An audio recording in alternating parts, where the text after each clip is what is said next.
Hey everyone, how you doing this morning? Good to see you all here. Um, no, we had seven, now we got six uh, uh, up here on the counter here, saying those that are watching. And let's go over here to the comments and welcome everybody and see how many have checked in. Oh, wait a minute, hang on. Yeah, like it says here, check in and say hi at least. All right, so comments. We have first one in was Super Scout, followed by Phelan Clan Wolf, then Troop 1351. And they've been talking back and forth to each other. So those three have checked in and nobody else. Ooh, shame on you guys. You need to check in. All righty. So before I jump into it, where we ended yesterday, froze for a second there. One of the things I had mentioned there when I went during yesterday's live stream, I tried to find it. It wasn't on the computer over here. It wasn't on this computer. It was on the computer in the living room where I was doing some artwork. And so when I was talking about the conference call, one of the groups, came up. Everyone had their, it came up on the screen. Stuff was showing stuff. Well, the one group didn't come up. All they had was their avatar showing for their organization. It was the new federal marshals, and so I'm going to show that to you here right now. Let's see if this will. Hang on a minute. I got to get rid of the lower part of the banner. There we go.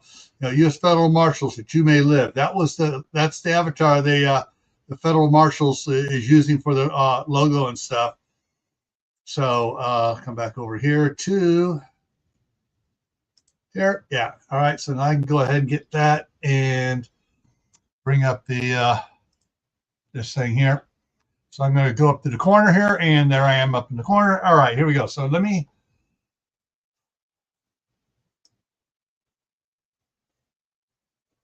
go ahead and take care of that. And I also want to go ahead and then collapse the ribbon to give us more room. I knew there was more to go. There we go. No, I had more of it highlighted. Jeez. Get all the highlighted out. Because when I go scrolling through, like I was way up and working on chapter 13 and was doing stuff, and I had to I'd scroll back to where I was here. So I want to make sure I spotted as I didn't bypass it. Okay, so ending yesterday, let me go ahead and put this back up here. All right, so ending yesterday, they were in the people at the Camp Resurrection were in the big maintenance bay, and they were doing the and the conference call, and they talked about everything that was going on, what was happening in Cedar City, the power going out, what's happening down in the mayor doing bad stuff, and the same thing down in Flagstaff, where actually in Flagstaff, the mayor and one of the councilmen had made a deal with with the El Tigre gang to keep the police from bugging them while they were doing their protection stuff and paying kickback to the mayor and stuff. So they were talking about all that stuff. And then Commander Smythe came in with a couple of her ladies of hell, and they brought in a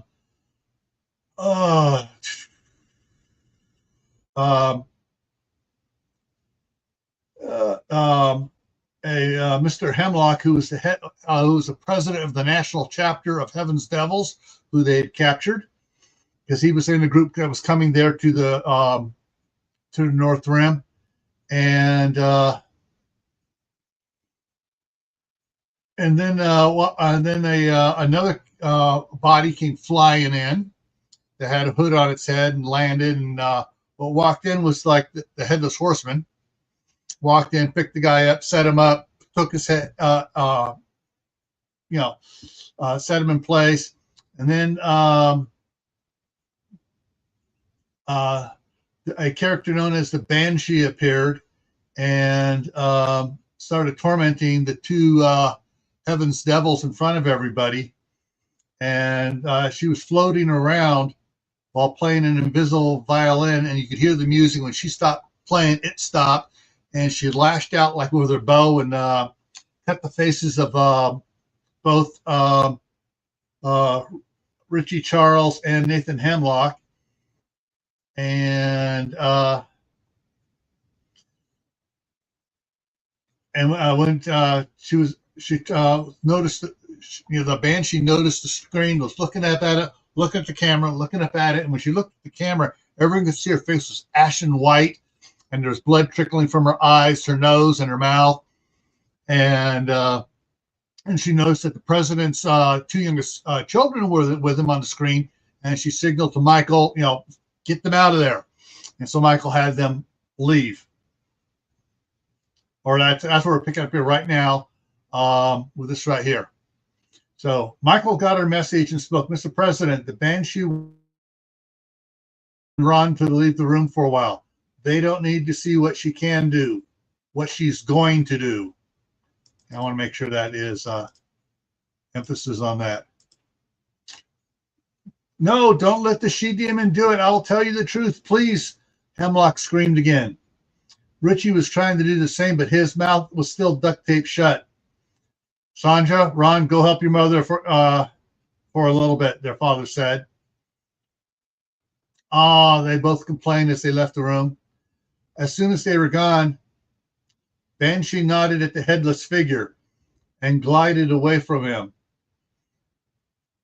and around the far side of the table towards the back of the bay. The headless figure grabbed a glove full of Richie's hair and with the other hand grabbed the duct tape and some of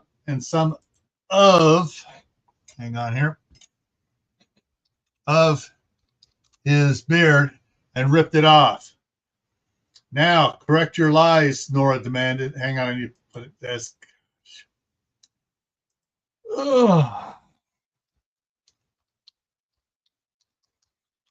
SMYTA, Commander Smythe. Commander Smythe, Nora, and that's a small case, demanded. All right, Hemlock breathed out with a hint of disdain, but this isn't right. Really? Hang on here. Control C. Commander Smythe, Nora snapped, and I suppose your cannibalism is right.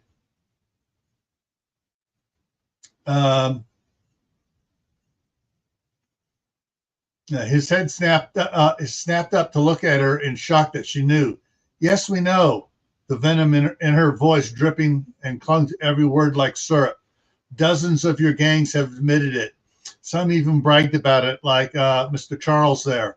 He bragged about eating little children during sex.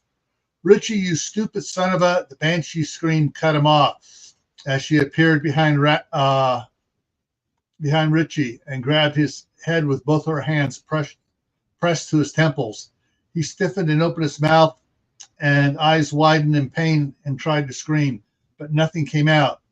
He began convulsing at a high speed that seemed to be mechanical instead of human, and a searing heat built up within his head. His ears ruptured as blood began to flow from them. His eyes burst from their sockets, and more blood poured from his eyes, nose, and mouth. As his brain began to liquefy, and seconds later, his face erupted outward, covering the tarp in skin, blood, bone, and brain matter.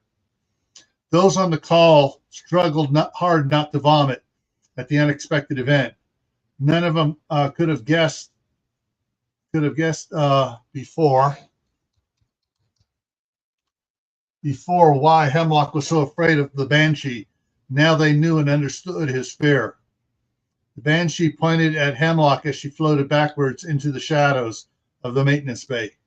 Talk, Commander Smythe, Nora ordered. For several minutes, Hemlock rattled off what he had lied about and what was really the truth. Plague and Pestilence reached down and hooked a hand under his armpit and picked him up and walked him several feet further out onto the tarp and turned him around to face Nora. The gathering of officers and others, turn around to face Nora. Hang on, I need to change that. Face Commander Smythe, Nora, and the gathering of officers and others, then stepped away from him. When Secretary Daniels quoted the Presidential Security Directive AR-003, after the sentence that reads there to be killed on site unless there is a need and likelihood that needed information can be extracted from them. Hang on. He left the next sentence out. Afterwards, they are to be executed. Thank you for betraying your gang. CHUCK. Commander Smythe, Nora chuckled. The headless figure's whip lashed out and wrapped around Hemlock's throat. Any last requests? Oh, that's right. You don't get any.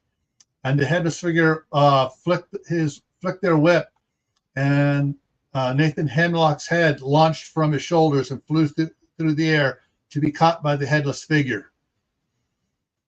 The headless figure turned the head so its eyes was facing it. Surprise, bitch! I am the Doulahan, and this 16-year-old girl just killed you.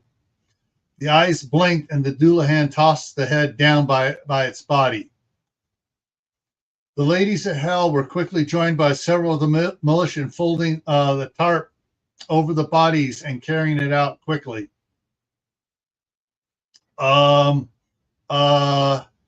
Yeah. A slightly pale President Ronald William Lepetame tried to formulate a response to what he'd witnessed. As you saw, it turns out that most of heaven's devils have a fear of the supernatural deep in their psyche. They fear the Banshee and the Doulahan more than the Red Assassin and myself with our tools. Even with the glowing hot brass soldering iron. That was an impressive show, General Candace Smythe said. I know a few interrogators that would like to watch your team work. Dad, can we come back in yet? Sandra's voice came from the background on the president's feed. Commander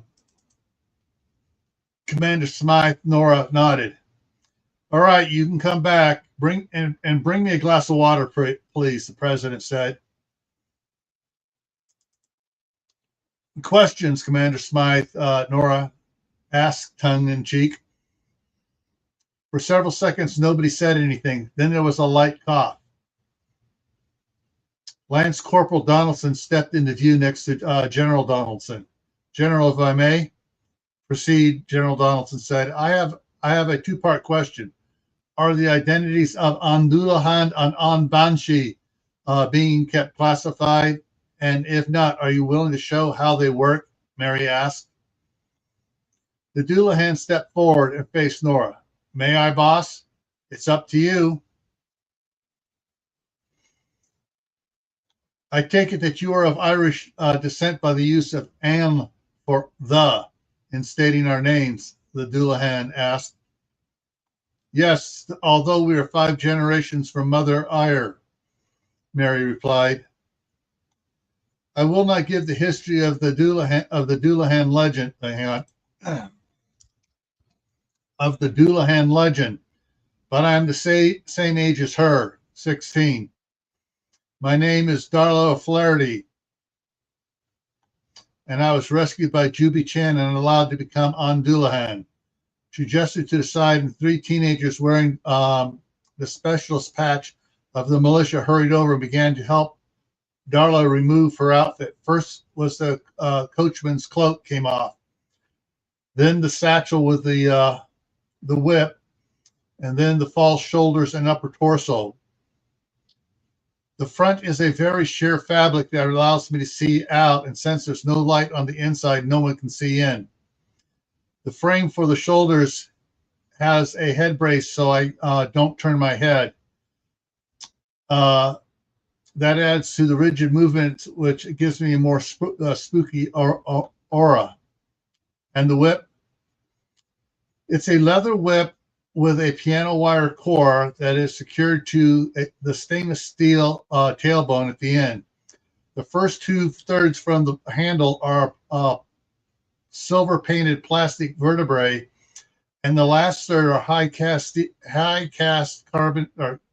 carbon steel, polished and sharpened razor sharp. My gloves are heavy leather over chainmail so I don't cut myself looping it back up. And the Banshee, Mary asked, how did she do what she did? Science, Commander Smythe, Nora answered. Or something else, came a slightly distorted voice from the back of the bay. What do you mean? General Candace Smythe asked in response to the confused expressions of Nora and others on the screen. I can do things that don't seem to have an answer in science, like what the president said. Like my voice, how I move, making air move, making air solid, the Banshee replied, getting softer. Can you please show me? Sandra Lepetamain asked. The Banshee, with arms out to the side of the rows of tables where everyone seated, like a child playing an airplane. At the front, she turned and glided smoothly over to Commander. Hang on, let me do this right. Commander Smythe, Nora. Nora, who was 5 feet 8.5 inches tall, normally stood about 4 inches taller than the Banshee, aka Tempest O'Flaherty, who was 5 feet 5 inches. Nora in her combat boots and the Banshee on her rollerblades would be almost about the same height.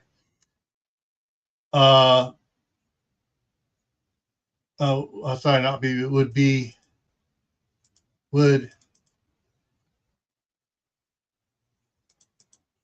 closer, CLOS, closer to the same height, but the Banshee was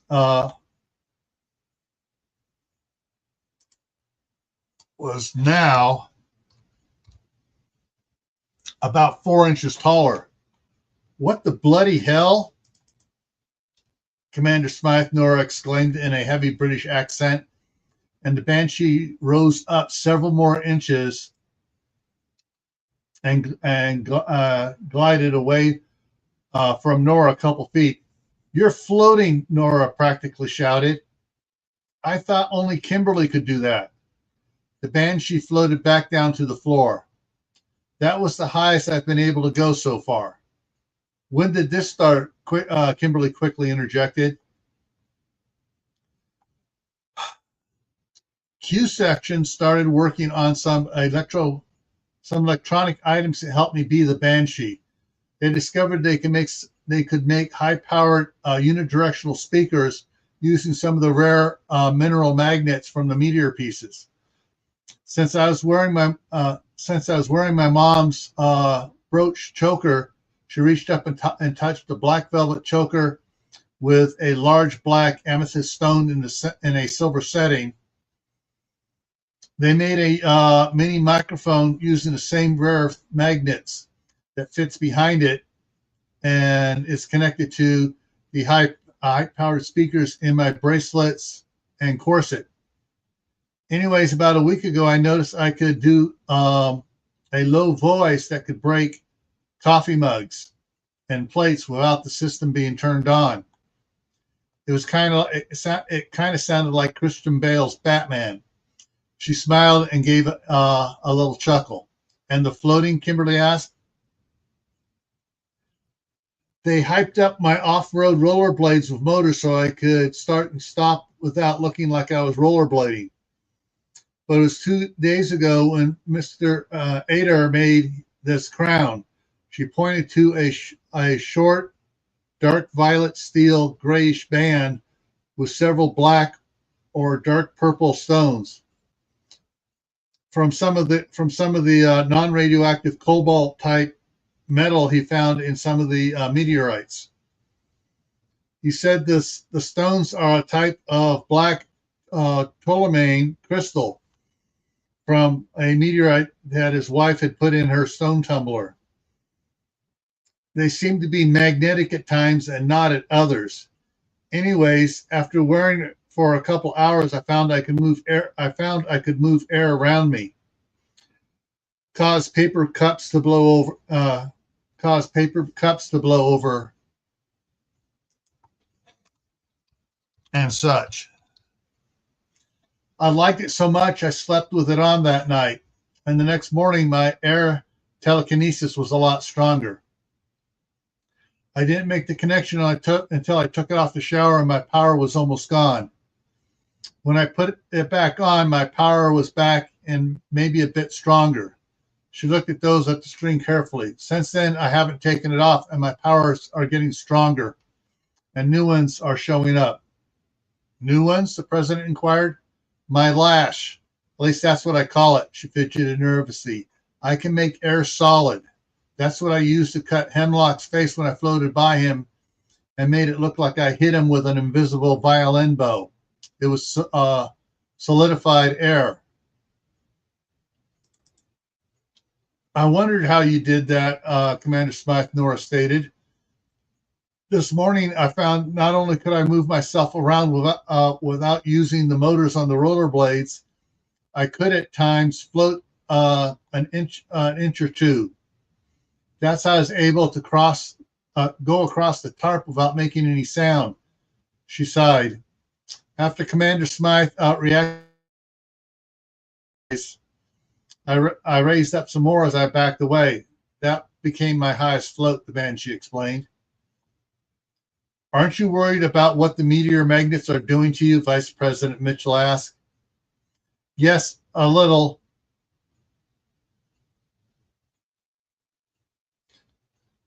Hang on, I want to add to this.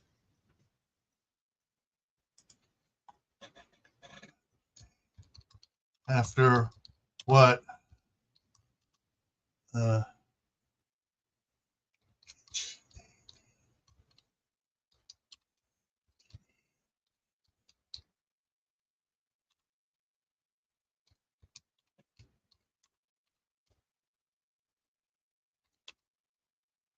Hang on, let me do this right here. Great, there we go.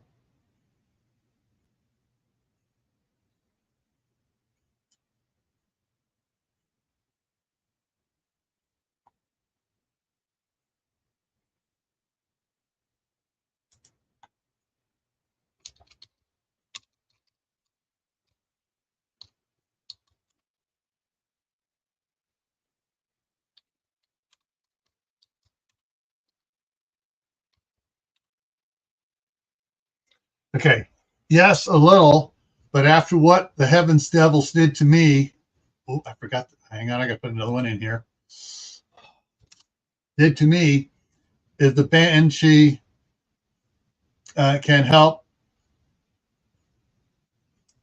get the information we need, the information we've been getting from the Goblin Jackie Blaggers helps to eliminate them once that is done, then I'll not need to be as on Banshee anymore, and I can go back to being just a girl looking for a Monica dress whom to have many babies. What is with the heavy Irish and accent and Gaelic? Hang hang on. Commander Smythe, Nora. Hang on here. Hang on. Undo, because that went in the wrong spot. There we go. What is it with a heavy Irish accent and giggling? Commander Smythe, Nora asked in her British accent. Huh? You were just speaking in a very heavy Irish accent and speaking Gaelic mixed with English, Commander Smythe elaborated. Why would I be doing that? The Banshee asked, the concern heavy in her voice. What does Mahernidilus mean? Kimberly struggled. S-T-R-U.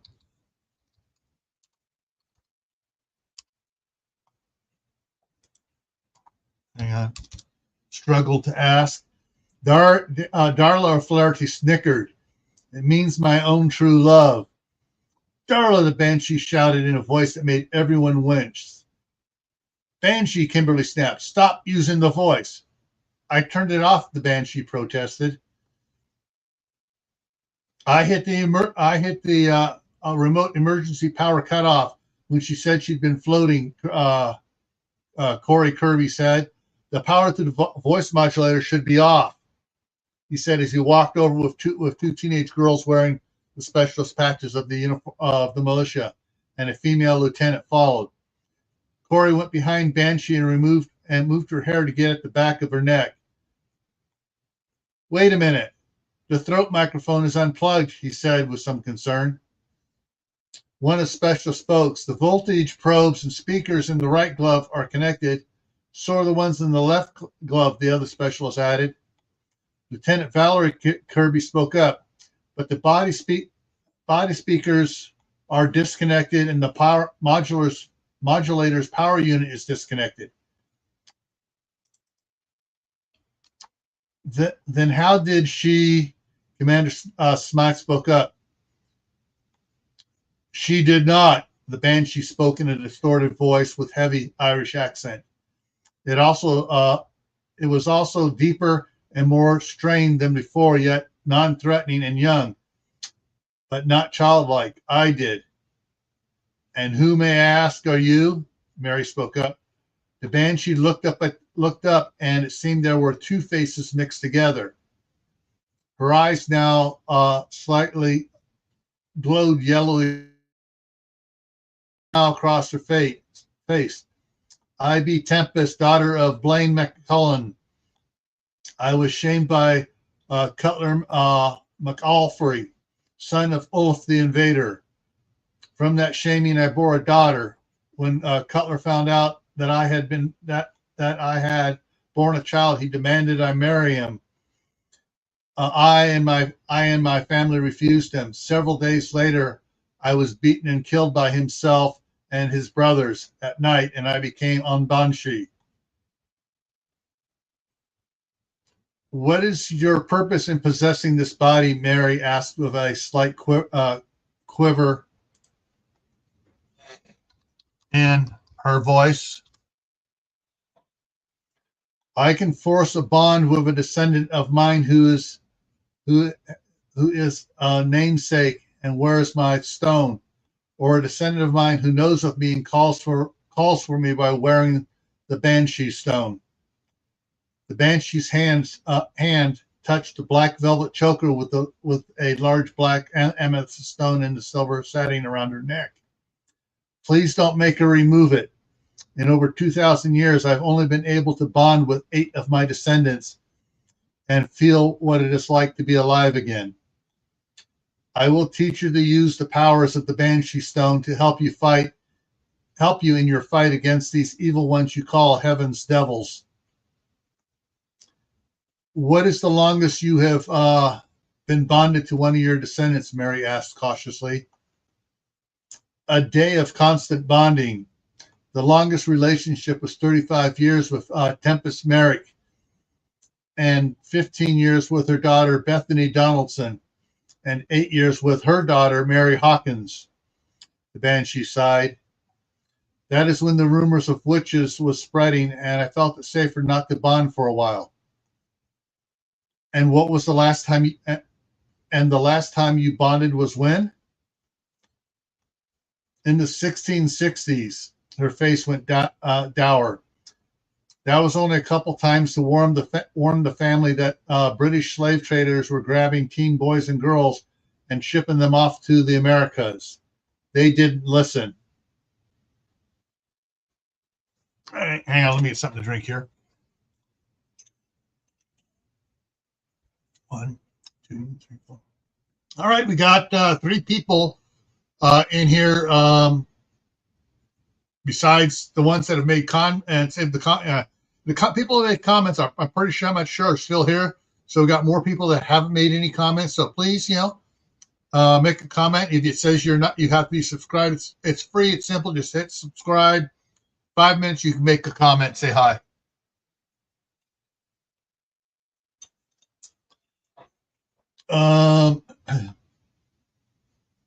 I find this all hard to believe. Regional Special Agent in Charge Chris Davies interjected. In all my years of investigating events, I've seen a lot of odd things, but I've never come across anything supernatural. Everything is scientifically verifiable. Yes, science governs the universe, but very little of the universal laws of science is known by mankind. I have learned much over these 2,000 years. And the one thing that stands out is there is much more to learn than mankind can imagine in our wildest dreams, including what is beyond your limited eyesight. And those are the things what are called magic or supernatural. Then she looked at Lieutenant Kirby. Take the power unit and the speakers off, please. She held her arms out to her sides. And the glove units and cables, but leave the meteor bracelets. When they were done, she spoke again, but not to those watching. Tempest O'Flaherty, will you trust me? Tempest O'Flaherty's voice came back and answered, I will. You promise that I will not be hurt. We are going to float a little higher around the room. Nothing too fancy, answered the voice of Tempest McKeown. Just let me control our movement. Don't try to move us in any direction. Okay, Tempest O'Flaherty responded. So I just relax and you will do your magic? Science, Tempest McClellan's voice corrected softly. Tempest O'Flaherty's arms lifted up, and when they were almost level with her shoulders, she began to float upward. Let me do it, Tempest McClellan's voice spoke softly. And they began to rotate into a laying position. It looked like an airplane or a superhero flying around the bay about 8 feet in the air. After making 2 laps around the tables, they returned to their starting point and rotated to a vertical position and lowered to the floor. There are a few more skills I can teach Tempest O'Flaherty, Tempest McClellan's voice said softly. Tempest Merrick was talented in the ways of the Druids and could pass unnoticed even when not wearing the Banshee stone. Thus without my help. But her daughter Bethany Donaldson was quicker to learn the breath of fire and ice and use them without the Banshee stone or me. Bethany's daughter Mary Hawkins mastered most of the Banshee stone's powers and could use them without the stone. Suddenly they saw Tempest McClellan's left hand and arm separate from Tempest O'Flaherty's left arm and hand. Reaching across, she took hold of Tempest O'Flaherty's right hand and stepped out of her, but held onto Tempest O'Flaherty's right hand. Tempest, we must remain in firm connection, or it'll take me years to reconnect with the stone. Tempest O'Flaherty nodded. I understand. Why are you showing us and telling us some of your weaknesses? Lieutenant General Candace Smythe asked. Because I be lonely. 'Tis nigh on 400 years since I was last able to talk with people. I understand the need to have friends you can talk to and share your wants and secrets with, Mary said with heartfelt emotion. She sighed. True friends would help me figure out how to move on. Just don't move on until we have a chance to talk face to face in 11 days, Mary said after Captain Jackson's wedding, of course. Corporal, you seem to have a specific you seem to be asking a seemingly specific line of questions. What's on your mind? General Donaldson asked. Genealogy, sir, Mary answered. In finding the mother of Duchess McClellan Sekpatch and grandmother of Eric. Okay. I can't pronounce these Irish names. Okay, I actually went research and pulled up Irish names to put in here. Eric Sekpath McDonald, or more commonly known as Donaldson, and daughter Blaine daughter Bain McClellan. If you're looking for she whose name was blotted out of all records when the Banshee first appeared and killed Cutler MacAlfrey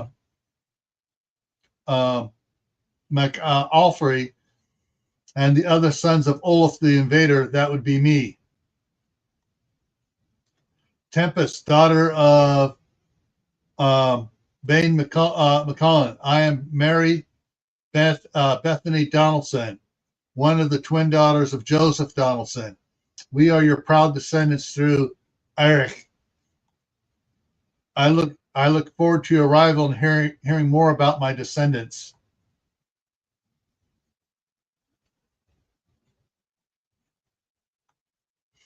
Okay.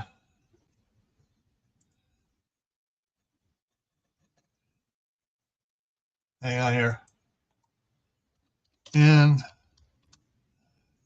even mean when they had returned to the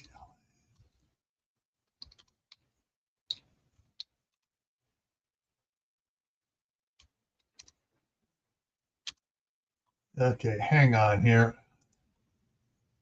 Autocorrect. Boom. There we go.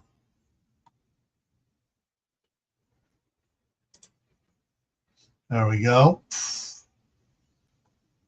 Oh, all right. And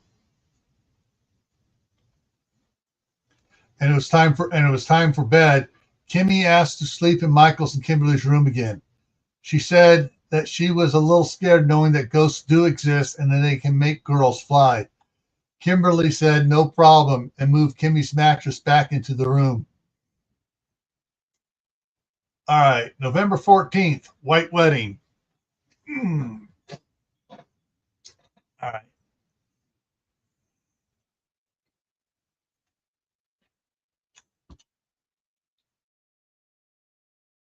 All right.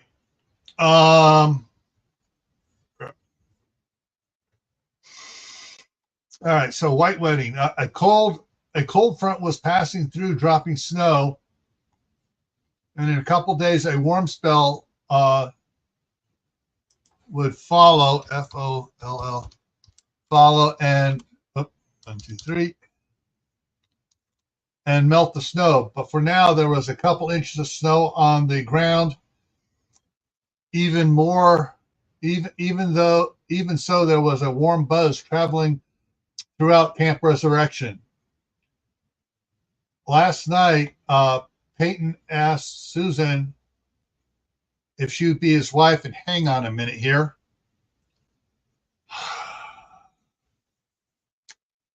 It wasn't last night, was it? Hang on. 14th. Now, I know I typed it and worked on that proposal. Yet it should have been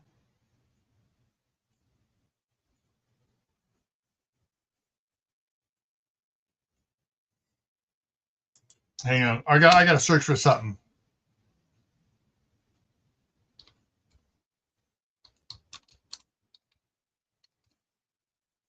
Let's see if I can find something here.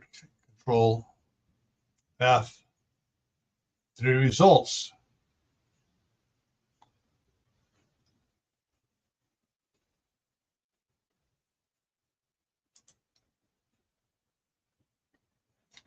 It wasn't last night. It was on the 13th, on the 30th.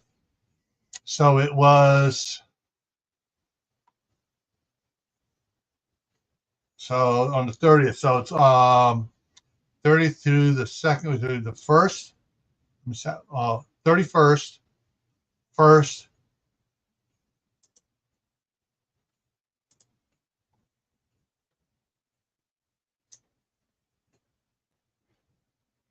Yeah, so it was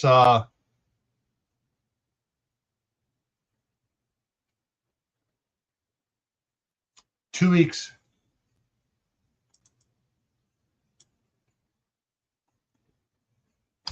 It was 2 weeks ago.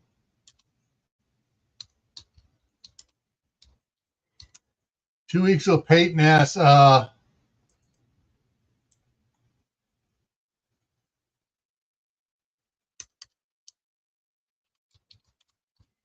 today was the day they were getting MARI, getting married. Okay, there we go. All right. I've seen that, and I did something. I always knew something was off about that when I was doing editing, advanced editing on this and connecting some storyline stuff. But it wasn't until I read it out loud that it really slapped me upside the head and said, "Wait a minute, something here's wrong."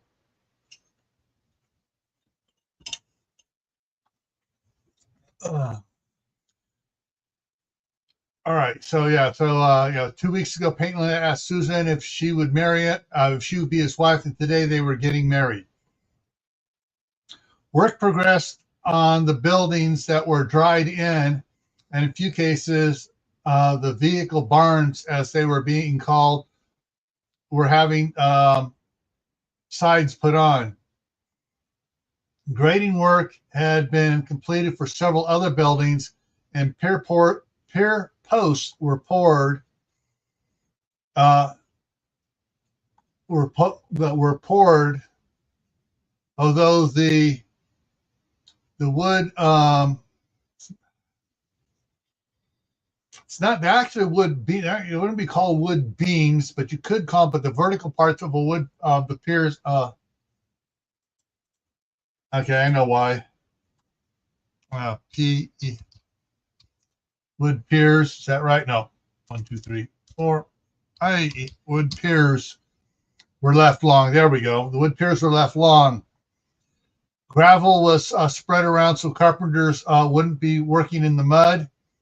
Mounds of gravel, drain rock, and cobbles were being trucked in and stockpiled.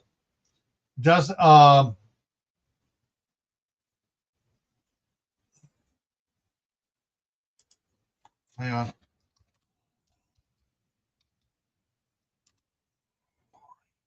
Quarry. Quarry.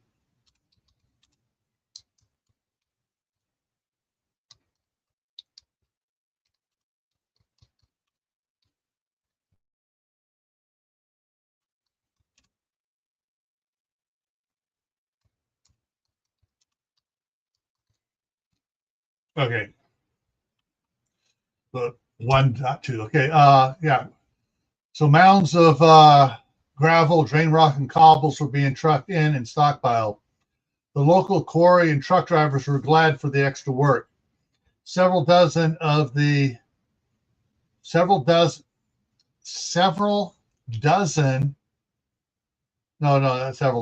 dozens of dry bulk tankers filled with Portland cement powder have been arriving for the last 4 days.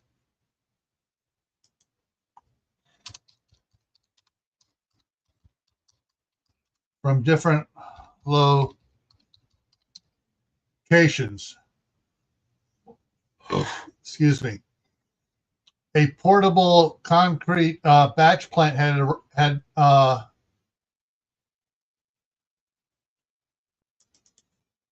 arrived with the first bulk trailers that came from Flagstaff, from north of Flagstaff. The owner of the company requested a safe place for his 8 employees, for himself.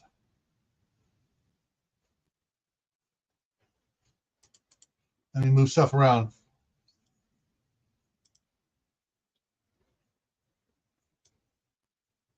Or his, hang on, I'm going to change this. His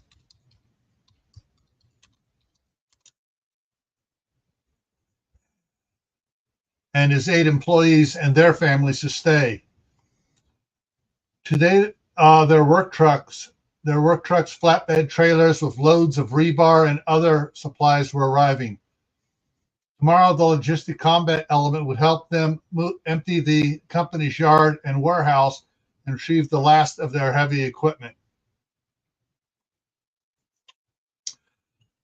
So yeah, they are consolidating things from around the region into and at either Kanab, Fredonia, or at Camp Resurrection itself.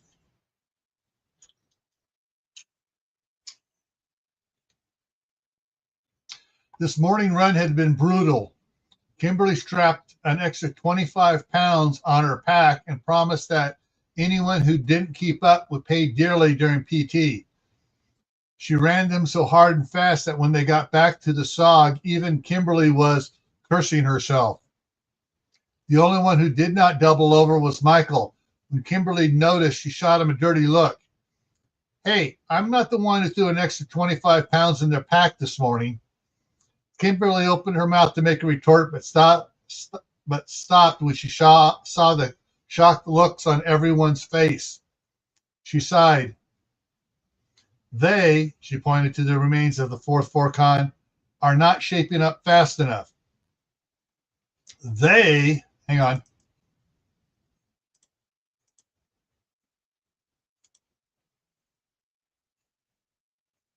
They are not your concern, Captain, Major Martin Cooper said from the steps of the other gym.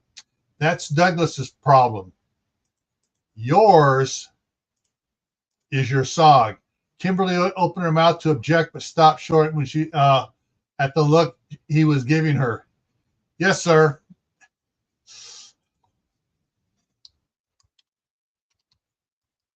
She replied. Yes, Kimberley's trying to do too much. The newly completed larger chow hall could seat 2.5 times the current number of military and militia personnel now on base. When the SOG entered, Kimberley almost broke out laughing. The chow hall had been divided in half, and 10 military females were helping Susan, Monica, and Janet set up for Susan's and Peyton's wedding. Marine Staff Sergeant Connie Patterson, Marine Lieutenant Sandra Bennett, Marine Lieutenant Heather Craig, Army Sergeant First Class Ida Vance, and Army Staff Sergeant Christine Campbell, Army Nurse Lieutenant Willow Pratt, Army Captain Claire Farrell, Navy Lieutenant Commander Charlie Swain, Air Force Senior Master Sergeant Denise Judd, and Nola Houston.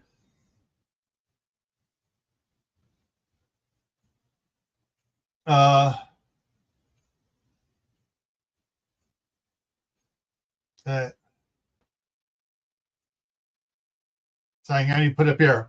I know I've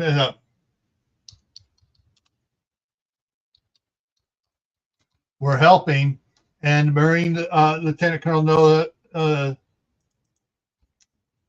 Come on. was standing guard at the rope dividing the chow hall. Kimberly walked up to Nola. Last night, she said, very small, what happened? Willow.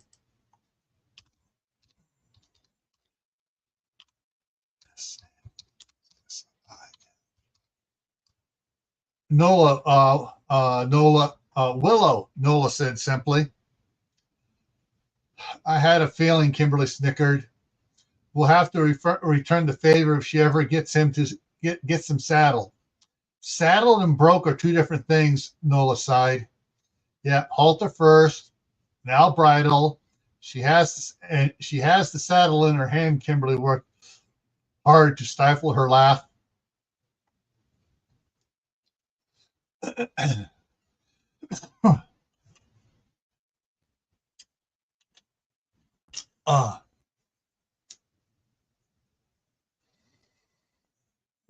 Okay, let's see here.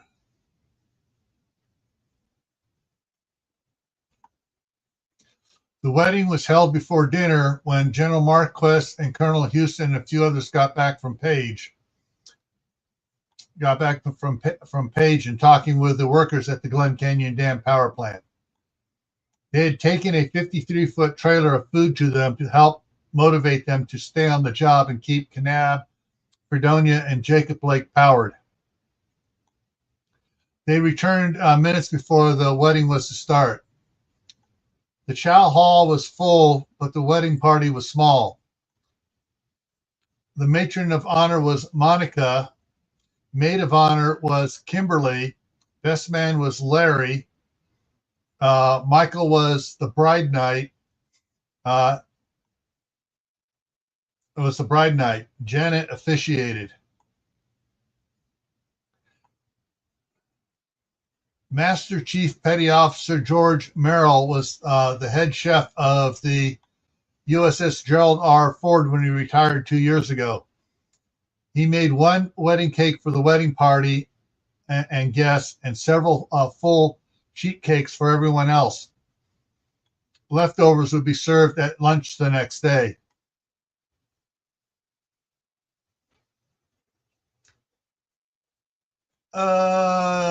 Hang on. I'm okay. This one here. I'll repeat that up above. Okay. Okay. So, and Kimberly. Yeah. So I can get rid of that line there. Yeah. All right.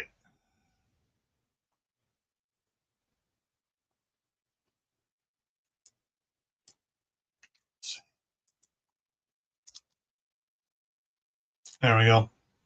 November 19th. Supplies from Idaho.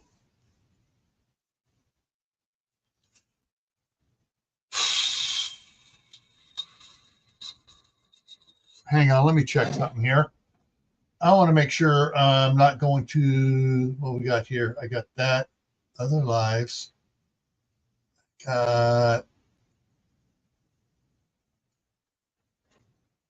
Okay, it's not there. I got to bring up this thing here.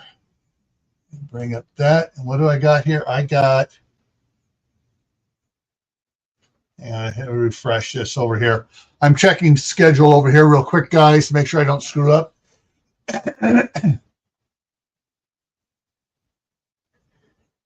Yeah, okay, I'm gonna have to change some stuff around after the live stream here because this is going quicker than I thought. Of course, unless the 19th is the 19th is really long. Okay, hang on.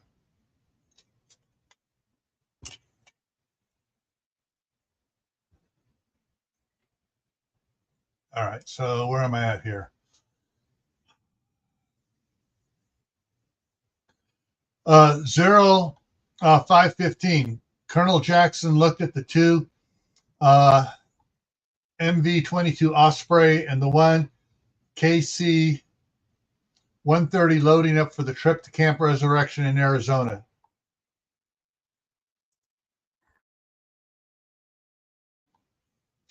Two 20-foot ISO fuel tanks had been loaded already and were and now the final palletized supplies were being loaded and secured. This KC-130J would leave ahead of them and arrive an hour before them. Another KC-130J was on the way and would be 30 minutes behind them in arriving in Arizona. It was going to be a 650-mile trip that would take about 2.5 hours in the MV-22. James sighed heavily. 2.5 more hours and he would see his family again. Good morning, Colonel, Mary said as she stepped up next to him. A good morning indeed, Corporal James, Jackson replied as he looked around to make sure no one was watching. As he lifted his hand up and firmly grasped Mary's far shoulder and pulled her to his side. Thank you for being Kimberly's friend. Then he released the half hug, H-A-L, the half hug. Sir, can I tell you a secret? That you're major pain? No. Hang on, no, she said as if he were joking with a little chuckle, but not knowing if he had figured it out or was just being funny. If I wasn't so involved with Sarah's battle suit, Major Payne's battle suit, and the corporal punishment project. Shit, you didn't hear that. Hear what? He smiled to himself. She sighed heavily. If I wasn't so involved with these projects, I would be seriously contemplating getting lost in the Grand Canyon until the transports left, just so I could train with your daughter. Colonel Jackson laughed hard and hugged her again. Your father was a little worried you might do that. Well, I am daydreamingly contemplating it, but I have responsibilities and a husband here. Don't let Ranger Hawks hear that you put him second. Actually, he was first and second. James let out a roar of laughter. You are just like I remember Kimberly being. How's that? Kathy asked as she joined them looking at the aircraft being loaded. How Corporal Hawks reminds me of Kimberly. That she does, Kathy chuckled. Stubborn with a warped sense of humor. A 30-year-old in a teenage body. I don't know if I was just slammed or complimented.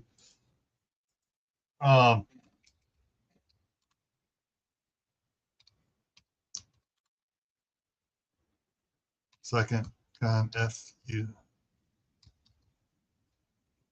Mary said, confused. Yes, Kathy and James said with smirks. Don't blame me if I get lost on the hiking trails. Yep, warped sense of humor. Looks like they're loaded and waiting on us, Kathy said. Let's get ourselves loaded, Colonel James Jackson said with a tinge of anticipation.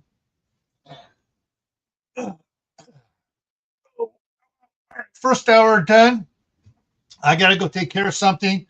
I will be right back in a couple of minutes, so don't go away. I'll be right back. And if you haven't made a comment, please make a comment again, all right?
Okay, I am back.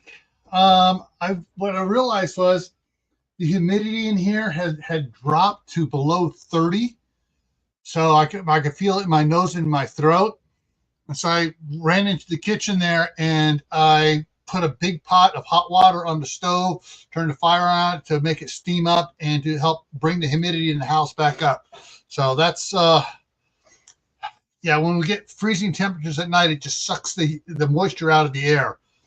And so that's what I usually do all winter long is run that. But the last couple of days, it's been warm during the daytime and not into freezing. But last night it got down into freezing. So yeah, it was yeah. So it got down to 28 last night on the temperature. So hang on, let me hit refresh on it so I see what's coming at us here. Yeah, we got high winds again today with oh crap. The winds are supposed to get up to 65 this afternoon. Ooh, 65 miles an hour. So yeah. And it's going to be 32 degrees tonight. So yeah, it's a good thing I need to get the humidity in the house up so I can sleep tonight. All right. And I also made myself a little sandwich while I was in there. All right, so let's get at this here. And what do we got here? Make a comment. Yes. And okay, Phelan says he's still here, doing great. That and the yeah. Yeah, don't get too far. Something may happen here, guys. It may not be as exciting as you think it's going to be. All right. So,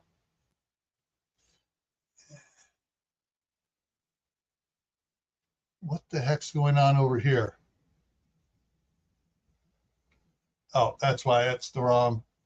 Need to get that down and get this back up here. There we go. All right. Okay. 0630. And the regular recruits and militia were already starting PT after the morning run. Kimberly and Michael had taken the SOG back to their barracks for uniform prep and inspection. Yesterday's snow was gone, and the bark, wood chips, and sawdust from the sawmills was being spread on the trails. Kimberly agreed with Michael's suggestion that they shorten or alter the run route to include as much rock paths, rock shoulders of the roadway, and asphalt as possible, and covered the dirt trails with the mill's waste products. Off to the side, a small group held a private class for karate. Nora, hang on, let me fix this, see if that still works right. No. Okay, so undo that.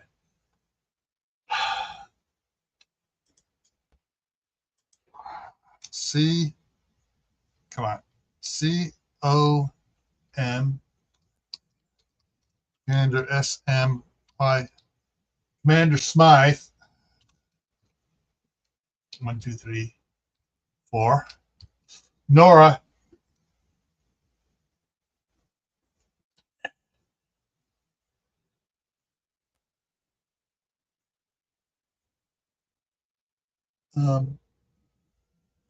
Okay, it's now after 9 o'clock, and my USP uninterrupted power supply here is starting to recharge. So if you hear a little whining sound in the background, that's it.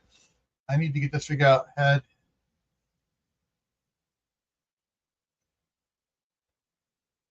So this is one of those ones where double words are not wrong. Double words are correct on this one. So had either Brian Wild or Su Ying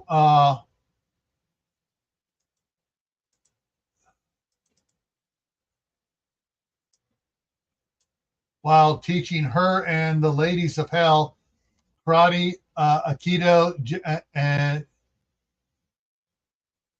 Jeet Kune Do, and 1 day a week Tai Chi. There were classes after lunch and later after dinner. More and more of the officers and NCOs were joining the classes. With Su Ying's mastery of pressure points, acupuncture, and apothecary and traditional Chinese medicine, Major Robbie Johnson was moving much easier with less pain. Although he wasn't going on any of the runs, he was using the exercise bikes, stair steppers, and equipment that he hadn't viewed as much worth the expense of purchasing before. Su Ying threatened to fight Kimberly if she tried to join any martial arts or classes of unarmed combat training today or tomorrow.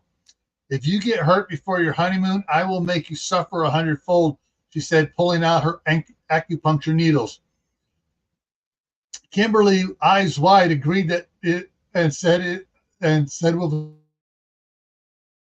stick to katas, comma, the menu run zang, and the punching bag.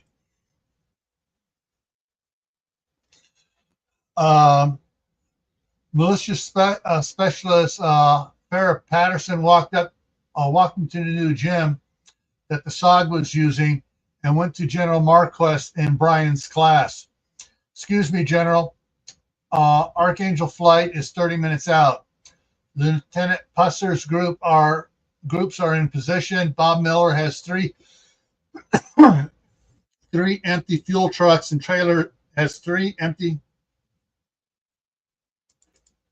I thought I repeated there. Has three empty fuel trucks and trailers to receive aviation fuel from the second KC 130J. Three. Last night he said we only had one for the second load. They sent 2 sets to Kanab to top off the fuel tanks at the city and county corporation yards and the hospital generator tanks in the middle of the night. It was agreed it was a good idea to keep the emergency responders' fuel up, considering what the facility manager at Paramount Petroleum said about only having 1/8 of the fuel tanks, 1/8 of the tanks full of crude oil. Excellent. Go get Captain Jackson and let her know the ETA of her father. Yeah. Hang on. She said she doesn't want updates until he is boots on the ground, sir. General Marquest laughed. I can understand that.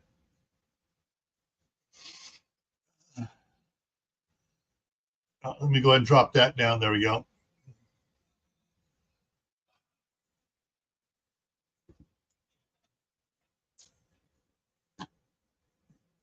Benjamin drove his dark gray F-450 crew cab, and Janet rode with Monica in her white Ford F-350 crew cab to the runway area on State Route 67, 11 minutes away. When they got there,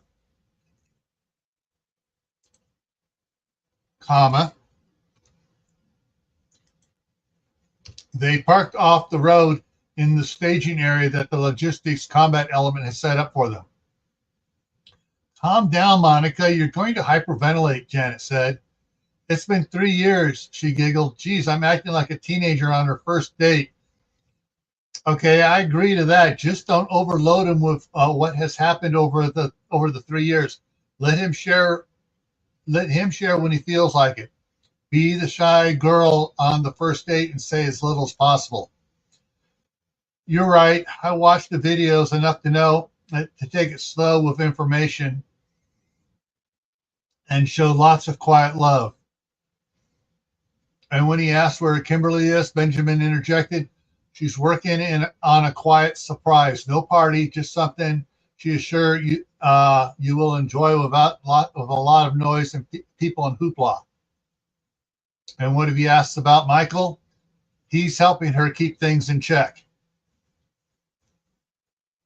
Kimberly and Michael had inspected the SOG and were now prepping them for the inspection ceremony. that they would hold in the workstation maintenance bay. The SOG started to clean the workstation maintenance bay when First Sergeant Catherine Payne came in with 4 members of the logistic element group and six of the regular recruits, and told Kimberley they would clean the warehouse bay and to have the SOG double check their uniforms and practice their entrance. Kimberley thanked her and her group.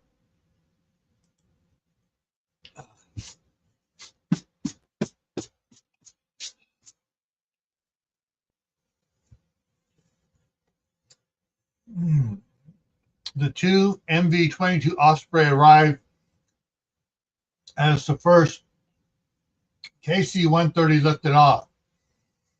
They came in behind it and taxied back up to the curve in the highway so they'd be out of the way for the next KC-130J.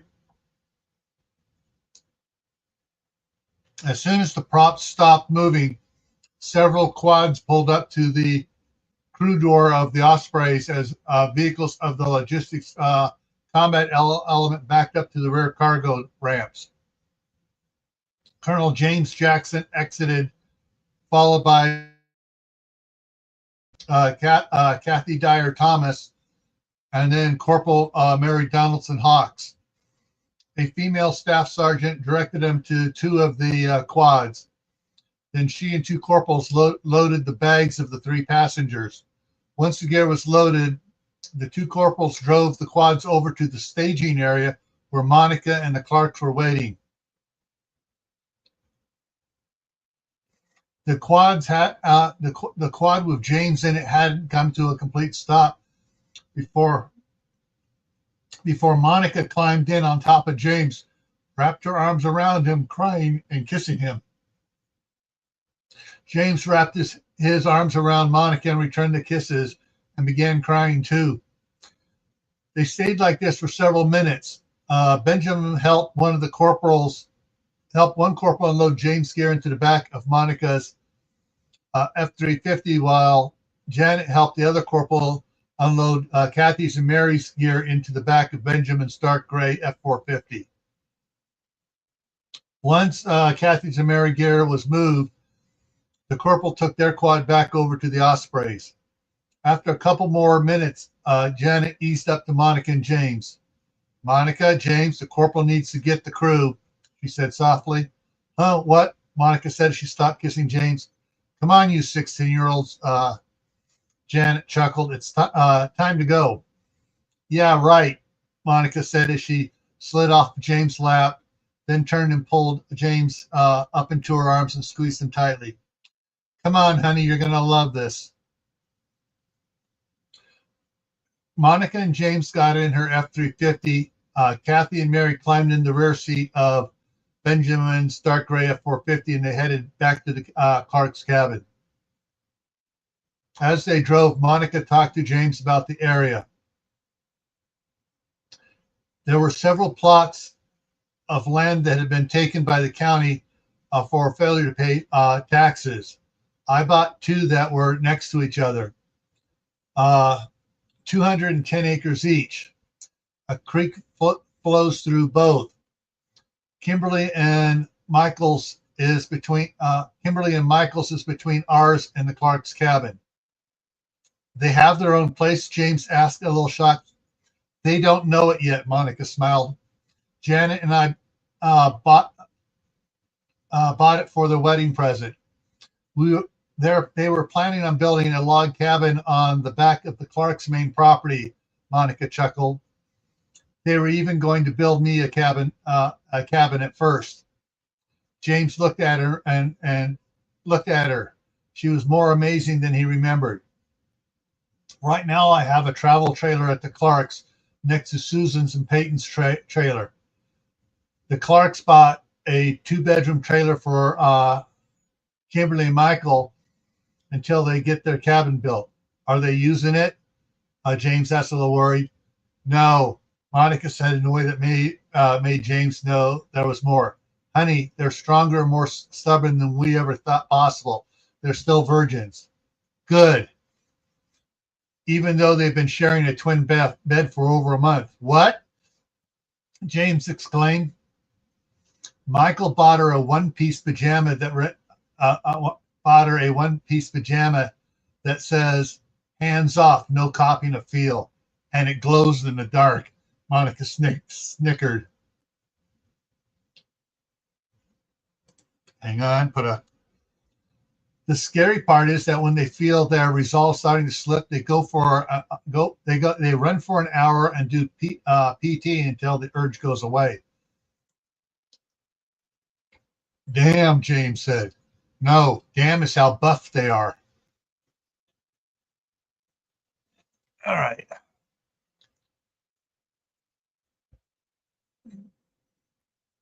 They stopped at the Clark's cabin to drop James' gear off in Monica's trailer, and Kathy and Mary's gear in Michael's and Kimberly's trailer. Then they went into the cabin for some breakfast before heading to the administrative facilities building. Hang on. To meet General Marquess. As they were getting ready to eat, hang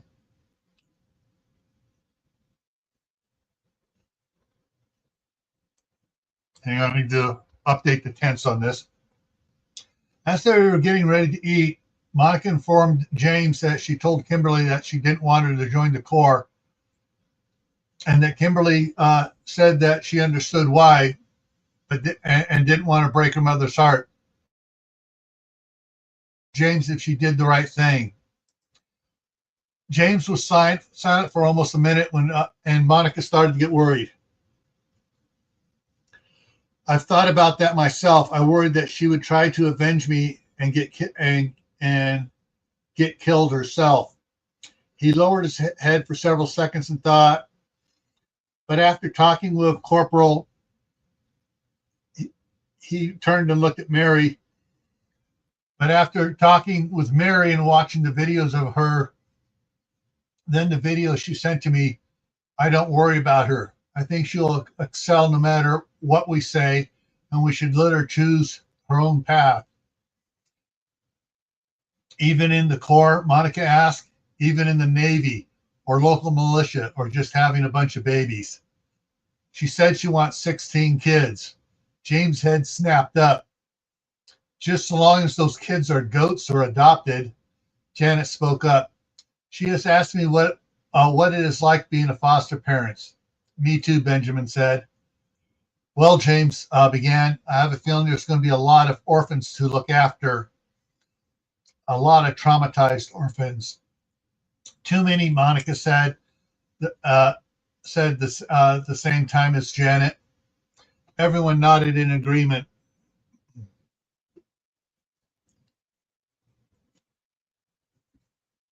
Okay, I need to check something here.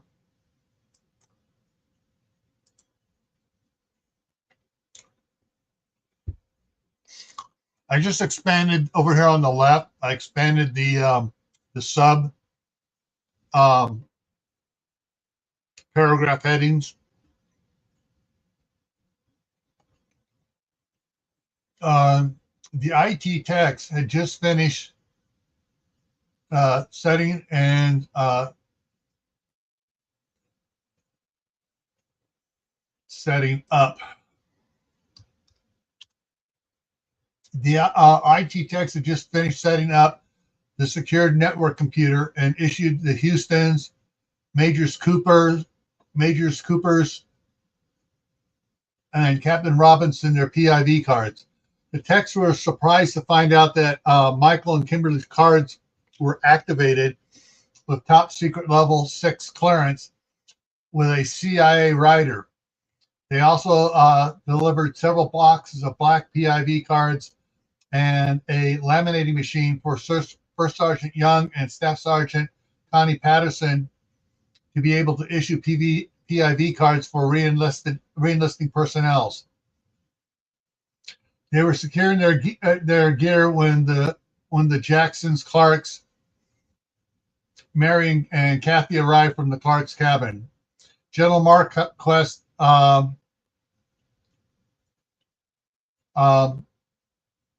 welcomed Colonel Jackson to the administrative facilities building because they're covered, and began a quick tour, starting with introductions.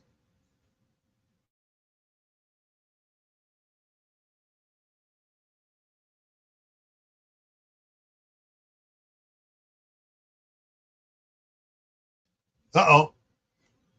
Both me and everything went wheels of death here for a second. And at the same time, it looks like we lost a couple people off of the numbers up here. Oh boy.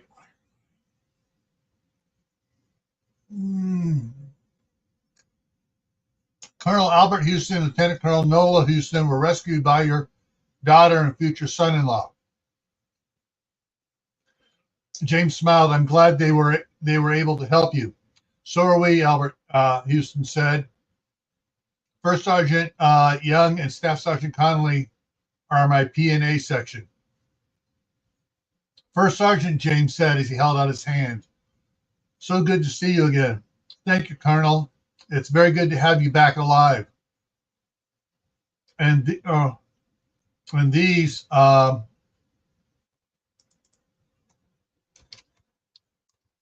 Albert gestured to several teenagers in woodland camo with a black armband, are members of the local militia that Kimberley helped organize.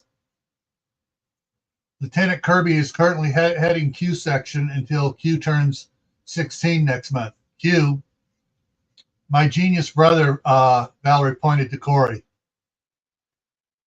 You're the better leader, sis, Corey said without looking up from the laptop he was wiring into a ham radio. The youth around here has thrown them into electronic and misinformation warp into the electronic and misinformation. Got it, Corey shouted and smacked his hands together loudly as if to accentuate what Nola said. We have automatic jamming and static response to anyone transmitting on Heaven's Devil's ham radio frequencies. Excellent, General Marquess exclaimed. What will that do? James asked.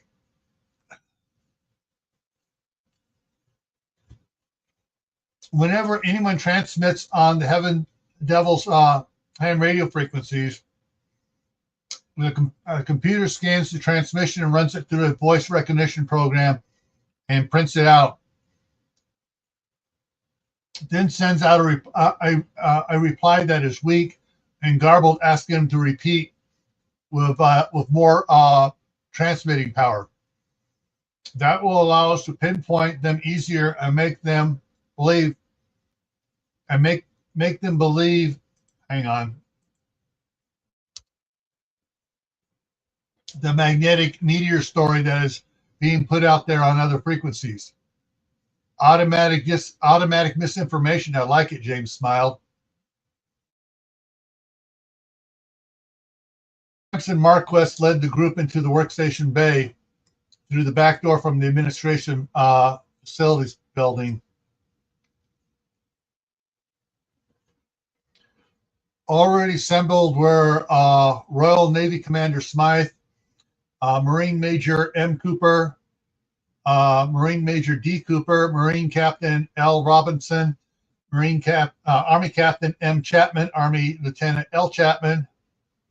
Oops, I forgot to put a period there for her initial. There we go. Navy Lieutenant Commander Charlie Swan, Brian Wild and Su Ying Wild, Marine Lieutenant Sandra Bennett, Marine Lieutenant Heather Craig. Sampson led Colonel Jackson and Monica to those assembled while the rest fell in line. Mrs. Jackson, would you like to do the honors? Thank you, General. She stopped beside Nora. Dear, this is Commander Smythe. So good to meet you in person. Hang on.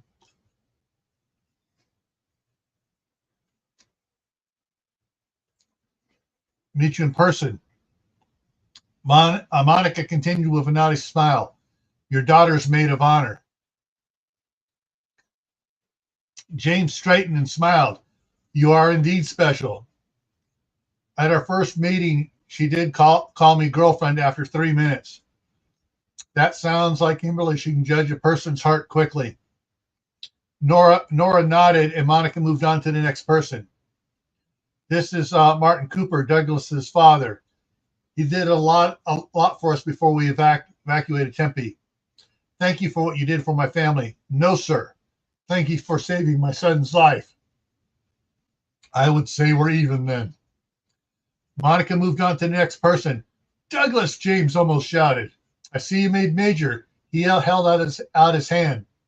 That was your daughter's doing to get me to re-enlist. Really? Yes, sure. She's an expert politician. Douglas is Michael's best man. James grabbed Douglas' hand and shook it again.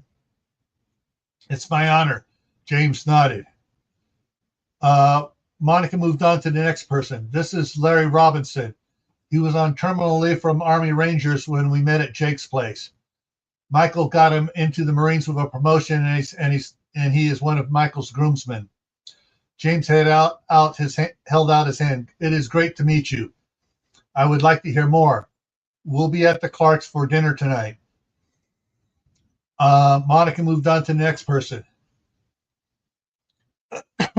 This is Captain Mark Chapman and Lieutenant Linda Chaplin, Delta Force G Squadron Troop 3. Both? James asked in surprise.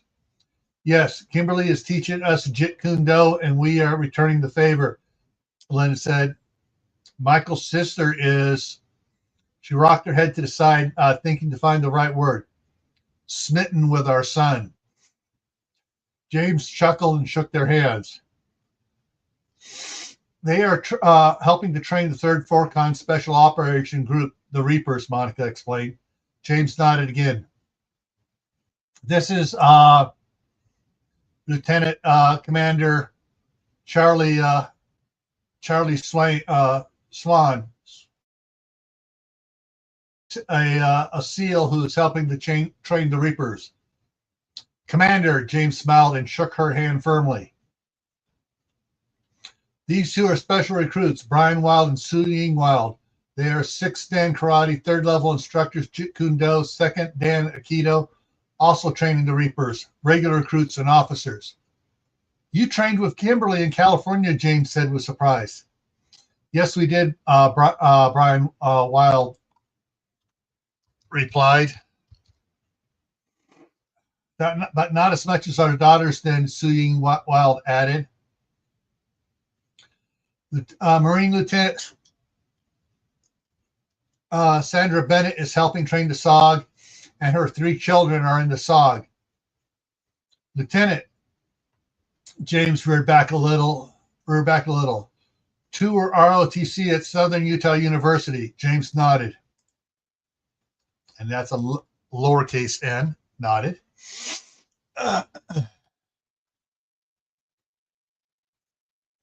Hang on, okay. All right. Shadow Scout Sweet just sent me the joint link for today's live stream.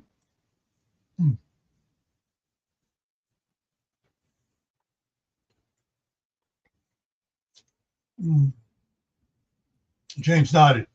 Marine Lieutenant Heather Craig is also helping train the SOG, and her daughter is in the SOG too.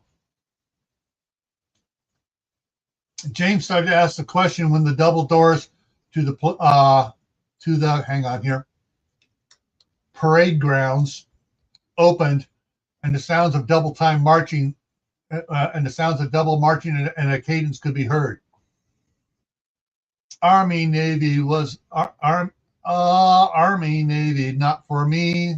Air Force was just too easy. I'm not going to sing it. It just goes on. The cadence goes on. Da, da, da, da, da, da. Okay. The SOG came through the doors in a column of 2s. 2 Marine captains came through the doors first and stepped to the side. A male Marine Master Sergeant was leading the cadence. When they came to the middle of the bay, he stopped the cadence and called out, "First platoon, column left, march." A female Army first sergeant continued with them. An Army master sergeant called out, "Second platoon, column left, march." A male Marine gunnery sergeant continued with them. The first Army sergeant called out, "First platoon, halt." A male Marine staff sergeant called out, "Third platoon, column left, march." A female Marine staff sergeant continued with them. The Marine gunnery sergeant called out, "Second platoon, halt." The second Marine staff sergeant called out, "Third platoon, halt." The first Marine master sergeant called out, "Platoons, right face."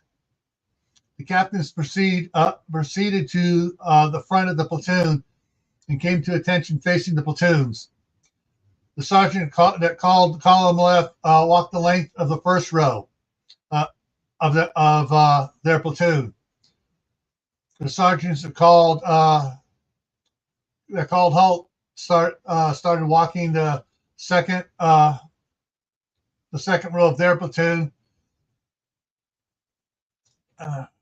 Hang on here.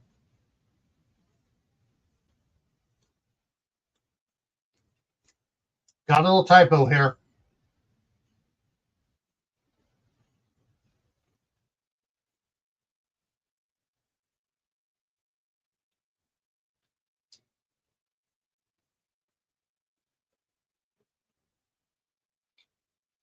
Okay, yeah.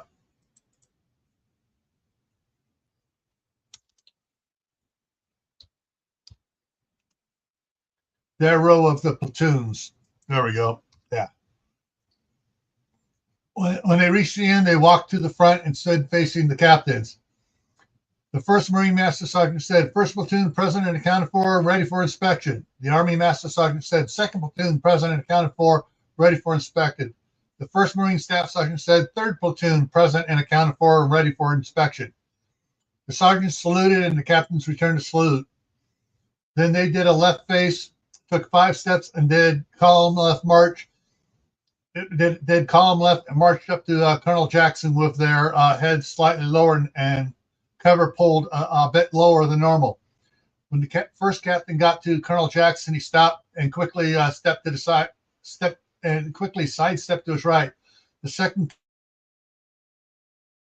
they both saluted. The second captain lifted their head.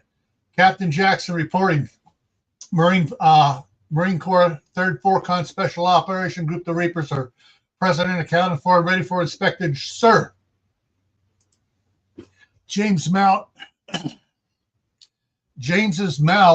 dropped open in shock for several seconds before he regained his composure and straightened up and returned to salute. Captain, Colonel, before you inspect the Reapers, there are 3 items of business to conduct. Proceed, Captain. Kimberley turned right and took a step backwards. She pulled out 3 envelopes from inside her tactical vest and called out, "Staff Sergeant Umber, front and center." She handed the envelope to her father. James read the writing. Staff Sergeant Umber promoted to gunnery sergeant. He opened the envelope and found several sets of chevrons and patches. When Drake Umber stopped and came to attention, "Staff Sergeant Umber, your command recognizes your service and commitment to duty and state that you deserve to be promoted to gunnery sergeant." Kimberly Michael quickly removed Drake's staff sergeant's insignias and pocketed them. James held out 2 gunnery sergeant insignias. Kimberly and Jackson each took one and pinned them to Drake's collar. Then they saluted him and he returned to salute. Then James handed him the envelope and saluted. James returned to salute and did an about face and returned to his previous position. As Drake was returning, Kimberly called out, "Staff Sergeant Cole, front and center." And she handed her father handed the envelope to her father. They repeated the process. As the Lynette Cole was returning, Kimberly called out, "Staff Sergeant Holland, front and center." She handed the envelope to her father. On it was, "Staff Sergeant Holland promoted to gunnery sergeant, but I have something to say." James nodded. When Jenny Holland stopped, a cough rang out from the group that came in with General Marquis. Sergeant Major Kathy Dyer Thomas quick timed it to where Michael stood. "Captain, if I may." Michael grinned from ear to ear. "Of course, Sergeant Major," he said loudly. Jenny gave a high-pitched, inhaled squeak.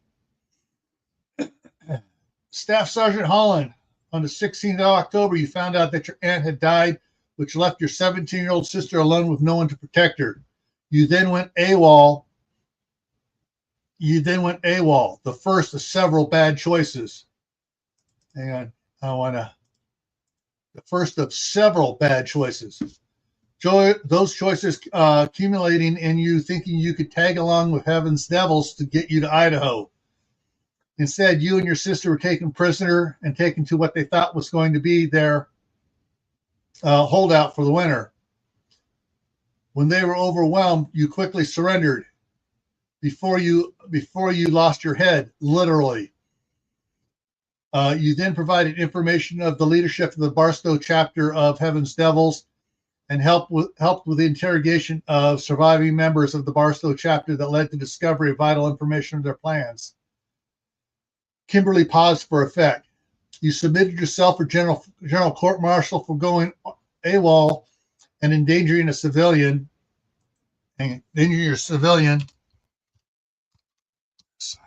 Your sister.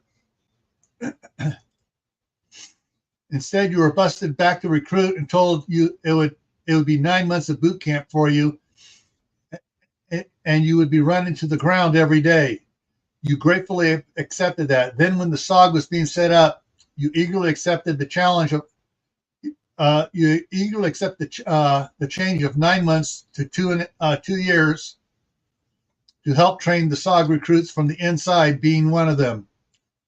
Training that would break 60% of them, and maybe you. Since then, you've worked harder than I could have hoped for. You pushed yourself harder than you needed to. You had the back of one recruit who busted. You had the back of the one who busted you to recruit and called her sister and family. As a PFC, you led within the SOG by example and counseled.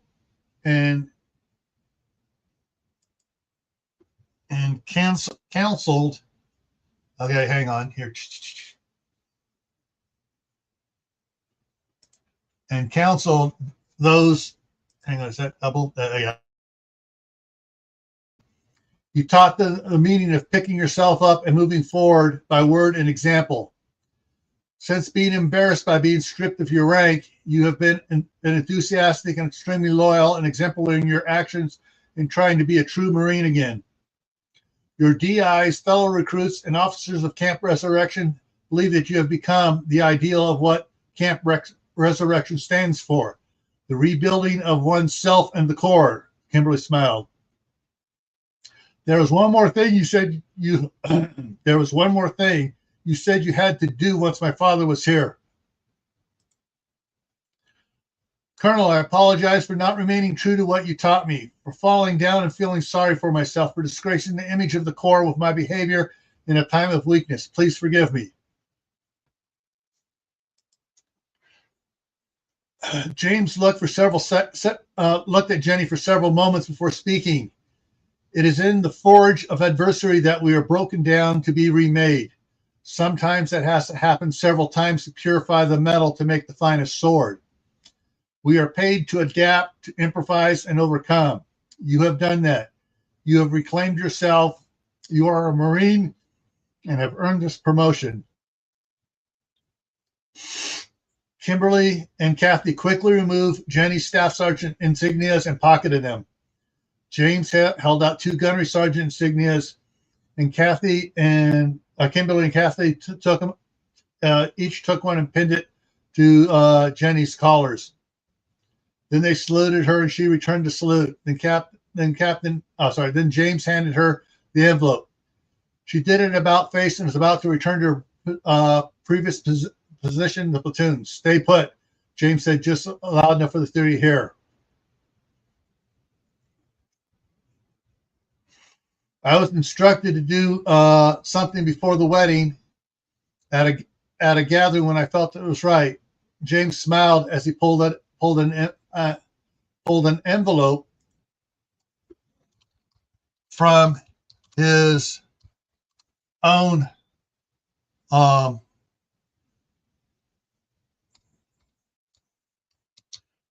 blouse, and I can't think of a more right time. Corporal Hawks, front and center, James barked. A shocked Mary Hawks smartly marched to the spot the other three had just stood at. As she did, Kathy said softly, "Colonel, may I start, please?" He nodded. Corporal Hawks, Kathy spoke loudly. On the day before Corporal Hawks' wedding, then Lance Corporal Donaldson, then Campbell Donaldson, a certain Master Sergeant Russell thought he was going to put her in her place for being too much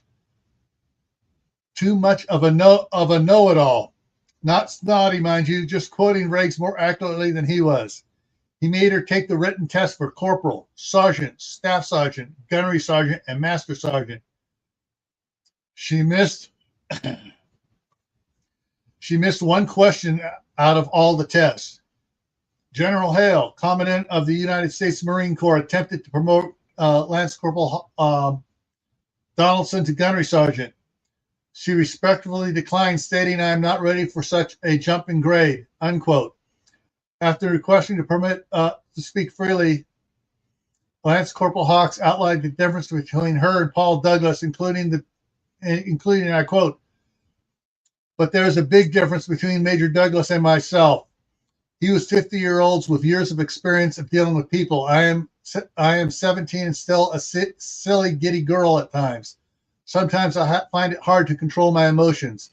I know I have the knowledge because I did as well as I did on the test, but I don't have the leadership skills and the maturity to put that knowledge to use properly. The Corps has time and grade requirements just for that reason. Young people like me need time to mature and grow and learn to use our knowledge the right way. I need a leadership training course before I can accept a sergeant or higher promotion," unquote. General Hale stated that, quote, "Since we do not have one in operation at this time, you'll have to undergo a baptism of fire, so to speak, in gaining your leadership skills," unquote. And Admiral Adams added, "It's either that or leave the military." Not one to back down from what she knows is right, Lance Corporal Donaldson Hawks turned to Lightning Death and said, quote, Deputy Chief Marshal Rogers, you offered to William a position as a federal marshal. If I had to leave the Corps so I don't disgrace it, quote. Lightning Death responded, of course, but you're not leaving the Corps. I have a plan. I have a plan. Part of that plan was to, quote, give Lance Corporal Hawks step promotions like she says she needs, but at an accelerated rate, such as corporal right now, and then have myself coordinate with the other sergeants to put her through deep immersion leadership responsibilities with their guidance so she can act without fear of ruining someone else's career. Then if they believe she is ready, promote her to sergeant on December 31st or sooner if she is ready, unquote. General Hale then promoted Lance Corporal Donaldson Hawks to corporal. Over the last week, Corporal Hawks has been acting DI for the current group of recruits doing an excellent job. Kathy nodded to James. Colonel James Jackson spoke. Attention to orders. Corporal Hawks, upon recommendation of Lieutenant General Donaldson, Major General Smythe, Lieutenant General Smythe, Walt Rogers, chief of the federal marshal, chief U.S. federal marshal, and hang on, that's supposed to be a capital F there, and a growling comment I cannot repeat from Lightning Death. Also, glowing performance review by Sergeant Major Dyer Thomas, and by order of General Hale, Commandant of the U.S. United States Marine Corps, you are hereby promoted to sergeant. Kimberly and Kathy quickly removed Mary's corporal insignias and pocketed them. James held out 2 sergeant chevrons, and Kimberly and Kathy each took one and pinned it to Mary's collars. Then they saluted her, and she returned the salute. Then James handed her the envelope. When you sew these on your dress blues, there better not be an Irish pennant or thread out of place, understand? Aye, aye, Colonel. Then he spoke quieter. Sergeant, when you complete the leadership course that Captain Harris and Lightning Death are preparing as we speak, you will be promoted to staff sergeant. She stiffened and nodded. Then she started doing an about face when James spoke. Sergeant, by my side. Then he looked at Kimberly. Captain, shall we inspect your recruits? Yes, sir, Kimberly smiled and turned and led the way to the SOG. First platoon has the highest scores, excluding those that came from the ROTC, which is the entirety of the second platoon. At the end of the special 16-week boot camp, the ROTC segregation ends and will become like the Virgin. The only difference being is everyone passed. If everyone passes, they stay, not just the highest. Captain Moore and I originally figured on losing 60%. Kimberly looked skyward and whispered loud enough for her father to hear. Cue sure shot. Bullshit! Everyone will make it or I'll kick their ass till they do. Hoorah! The SOG shouted. No one falls behind. Michael groaned. Mary and Kathy grunted, trying to suppress a laugh. James tilted his head and looked at the fiery eyes and stern faces staring back at him. How long have you been training them? They came between the 28th and the 1st, so 2.5 weeks. Since then, 4 have switched to the regulars. We started with 100 and it's supposed to be 121. 121.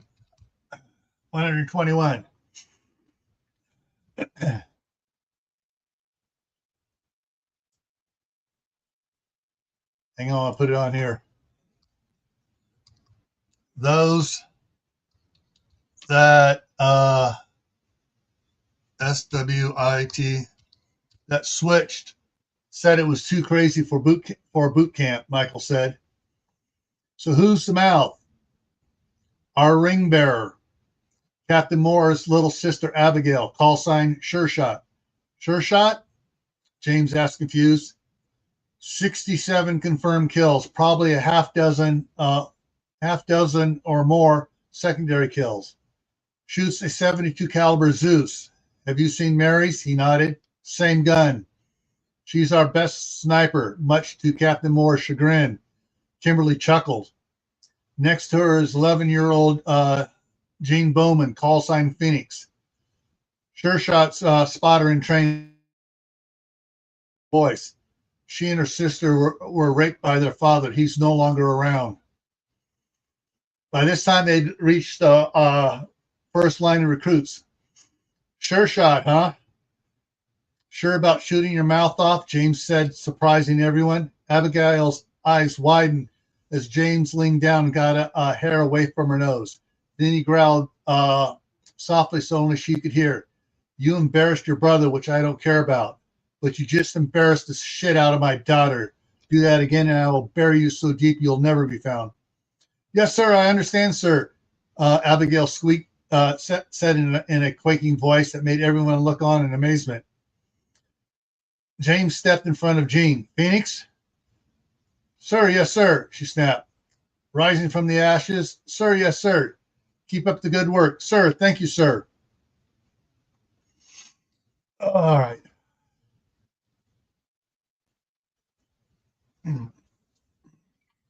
Water.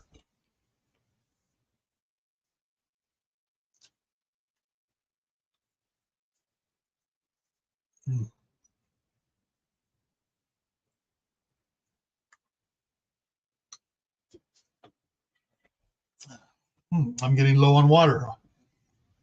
All right. From there, James just walked and looked over the recruits until he got to Tuesday and Thursday Wild. He stopped and smiled. I remember you two. Good to see you here. At the next recruit, this is Death Wish. Why Death Wish? She sucker punched me and then still wanted to fight, and then pulled a butterfly knife on me. You do have a death wish. No, sir. I was angry and I was wrong in my assumption that she tried to screw me over twice. She was really trying to help me both times. Sabrina sighed. She did help me, and I forgot to say thank you. She turned to Kimberly. Thank you, Captain Jackson.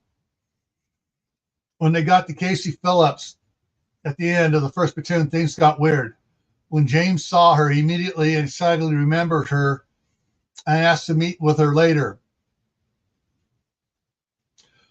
Then Kimberly whispered to him that 7, including Casey, were rescued from heaven's devils and were their playthings. His countenance darkened immediately. What else do you need to kill these sons of bitches? James growled loudly and looked at Kimberly. General Marcos and the others at the back of the bay straightened at the question. A loud cough came from the front row of the SOG, and Kimberly rolled her eyes. James grunted, spun around, stalked back to Abigail, but First Sergeant Gwen Judd was already in her face. Is there something on your mind, recruit? Yes, First Sergeant. This loudmouth recruit has an idea that she would like to tell the colonel privately, as not to embarrass anyone but this recruit. James smiled James smiled inwardly that she was thinking. I'll listen to what the recruit has to say. As he continued toward her, when he got to her, James bent down, put his ear next to her mouth, and whispered, "What's your idea?" First, I'm the best sniper around here, on and off base. Master Sergeant Rybeck has certified me on the M100A3, M4086, M107, and M109. He even had me and me alone fire the M09 using M1785 HEF. At 2.25 miles, I put all 3 M1785 HEF through the pickup truck window. She took an nervous breath. The Heavens Devils are starting to use crew cab pickups and large 4-door SUVs more, usually with 4 or 5 in the cab, and in the back, and the back of either filled with supplies. The rest of the fire teams are hot on my heels, skill-wise, and there are several regular boots and even some of the militia some in the militia training. You ask what do we need? What do you need to kill these sons of bitches? I'll tell you.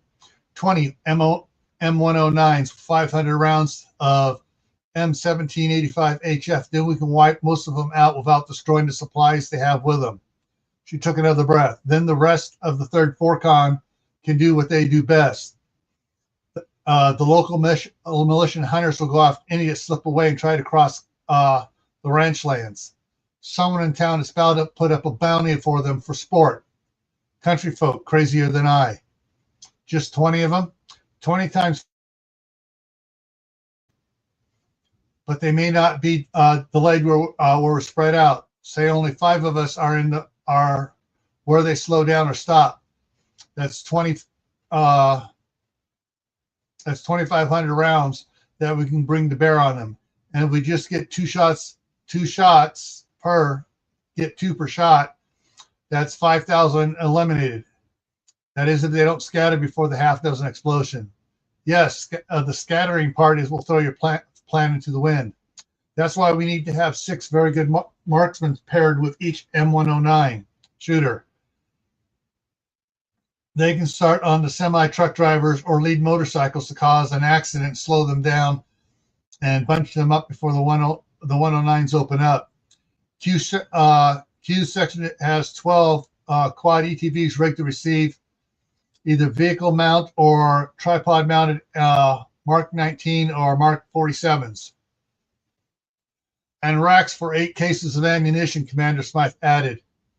Colonel Jackson turned around to Nora, who was still back with others. You heard her? No, but I can read lips somewhat. Interesting, James said, and turned back to Abigail. When you slow down and think before you shoot your mouth off, you can show promise. I will discuss with the office. I will discuss your suggestions with the officers. James turned and went back to where Kimberly was. Where Kimberly and Michael were still standing to continue the inspection. She has ideas and a big mouth, he said to Kimberly and Michael under his breath. And a big heart, Kimberly said. At the end of the inspection, James turned to Kimberly. They all look at you like you're their hero. Because she is, and has been for some time, and has been for some since before you left on your last deployment, Michael said. What? How? James asked in surprise. That's how Hero Maker got her call sign. She set up the real life Juby Chen, the Ninja Girl thing with her YouTube channel and made Kimberly a hero to teen girls across the country, Michael explained. And the heartthrob to a bunch of boys too, Commander Smythe added. Kimberly turned bright red thinking about that. All right.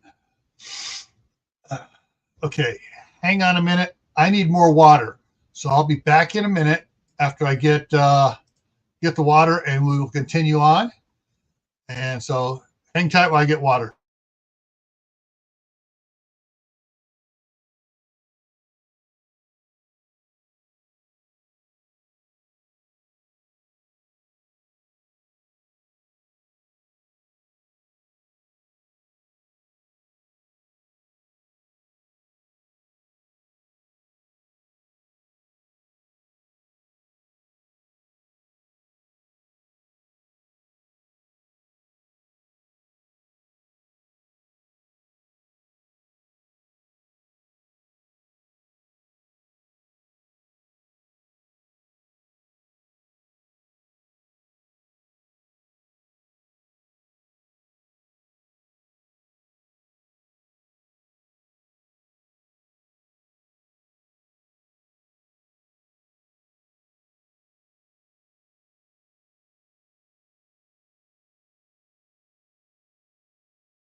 All right, there I'm back.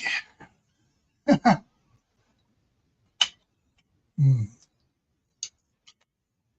righty.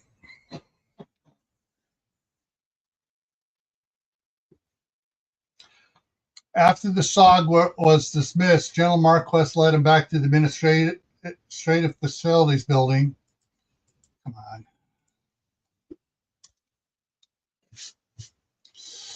And the conference room. We are working on the second RV barn to hold another 6 RVs and or travel trailers. The barns are fully enclosed with 2 wood stoves to heat them so the RVs don't get so cold and so they don't need to use as much propane to stay warm.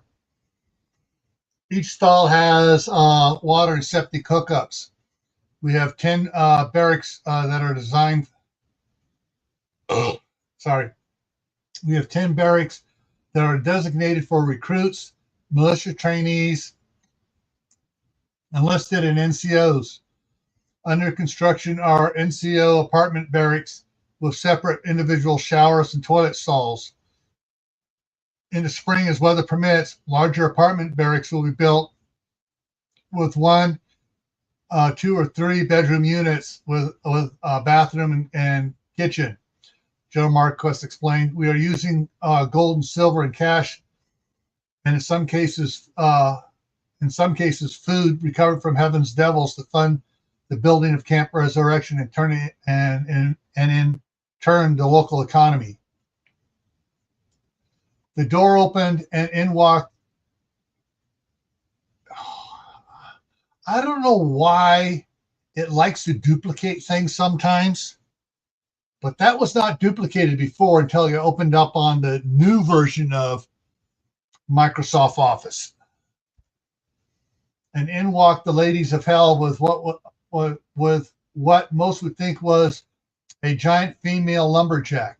Mandy Miller, Bob's 6'4", 18-year-old daughter, and a militia lieutenant carrying a man under her left arm. Behind her was City Marshal Jimmy Pratt, trying to hide a smile. General, she spoke with a voice that did not match her physique. This is Cullum Lassiter. He is the facilities manager of Paramount Petroleum. When he was conducted a month ago, he stated that the total facility supply was less than a quarter of its capacity. It turns out that all the tanks are full with government crude oil, and he has been price gouging the gas stations and anyone using bulk fuel oil to heat their homes in violation of government directives. Mandy grabbed the back of his shirt collar with her right hand and held him up in the air. That's when they noticed that he had a rope wrapped around his arms and lower torso. His right hand was in an odd position with the fingers sprayed out in various angles of contortion. His mouth was covered with clear packing tape. She grabbed the chair and spun it around so it was facing them and dropped him into it, not too gently. If you try to stand, I'll squeeze your foot too. When she said that, it left no doubt what happened to his hand. Did he say why he lied to everyone? I didn't ask that. I only asked where the money was at. He kept a small amount in the office safe.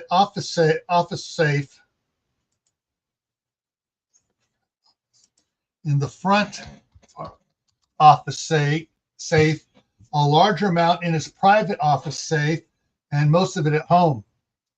Hanson, Chief Peel is searching it now.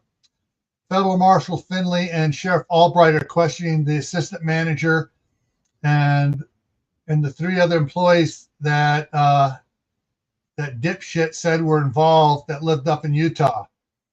City Marshal Pratt said none of the employees in Arizona have been named so far. Any family members of any of our recruits? Colonel Nola Houston asked. None that have come to our attention, Jimmy said. I suggest asking the groups of recruits in a preventative question, Michael spoke up. He was asked, looking somewhat scrutinizing a young man his daughter was marrying. We asked him, is it right for someone who was given supplies to help others to turn around and say that they're almost out of the items and to gouge prices whenever when their storage facilities is full? And when they say no, they ask a follow-up question. Hang on. What should be done with them? Michael paused for a second and said, that should give us a good idea where they stand and whether or not they knew anything. Agreed, James said before he else could. I'll do the asking, surprising everyone. I like your dad, Kimberly, Mandy said with a smile. I would ask a third question. What about employees? Hang on. What about employees that were in on the scheme, Kimberly suggested. That's why I like these two so much, always thinking outside the box and complement each other so well, Nola said. Hang on here. That's in the wrong spot. Well, James said, let's get asking. Some of us have a wedding rehearsal and dinner to get to.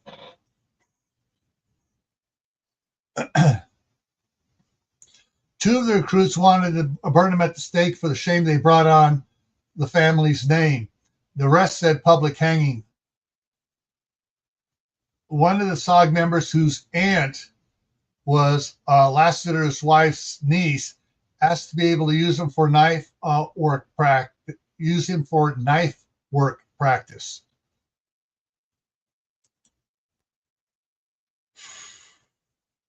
Okay. Oh. Okay, 2 hours and 15 minutes here. I got a little over an hour and a half before we'll go live with Shadow Scout Swede. Let me see where we're at. I'm at almost 500.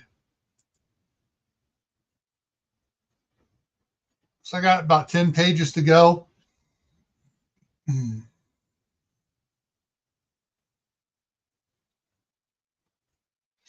I'm debating here.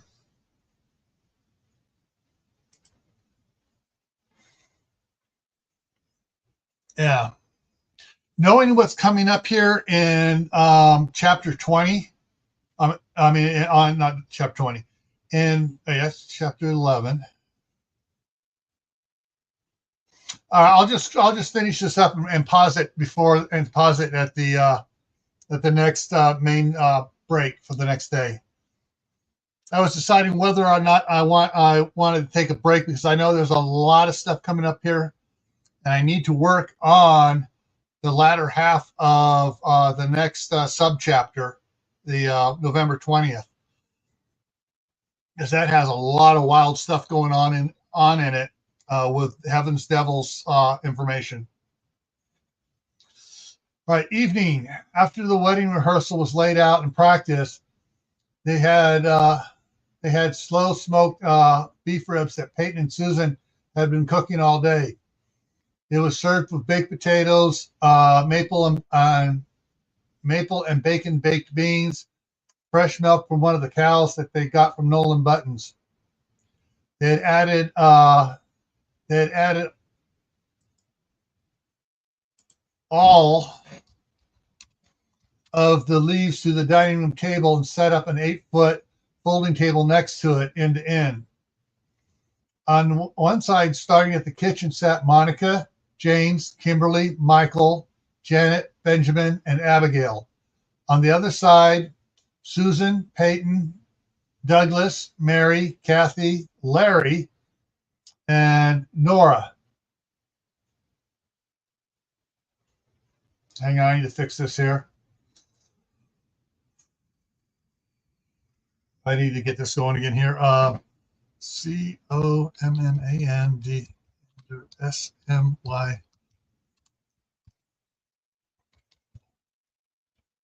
and Commander Slack, Nora. At the end sat Kimmy. I'm going to need to do this. Run this one. Need to run that one through there a little bit. Come on. There we go. Control C. During the pumpkin pie dessert, James turned the conversation to a somewhat serious note. So, Kimberly, how did you get to be the second young?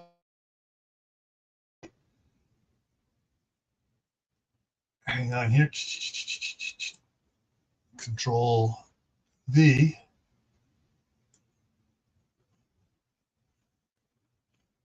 Come on, I get this. There we go. Control C. Kimberly opened her mouth to speak, but Commander Smythe, Nora, spoke up first. That would be my doing to some extent. A different tone to her British accent slipping in.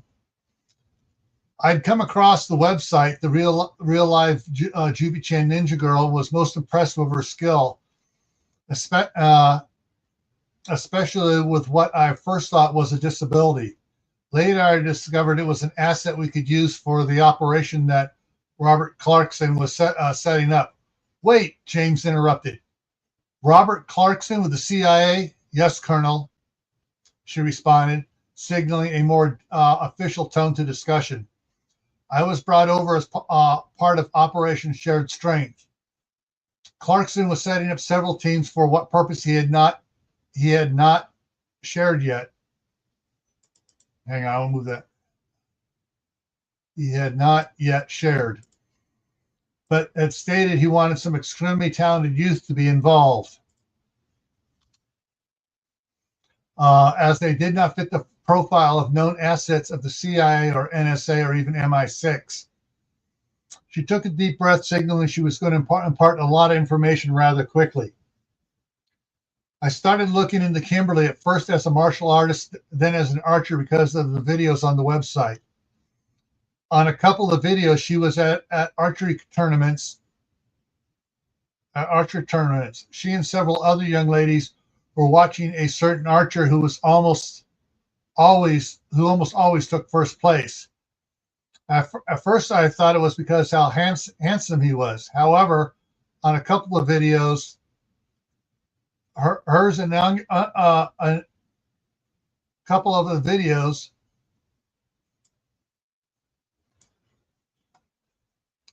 she and several other young ladies were analyzing and critiquing his style of shooting.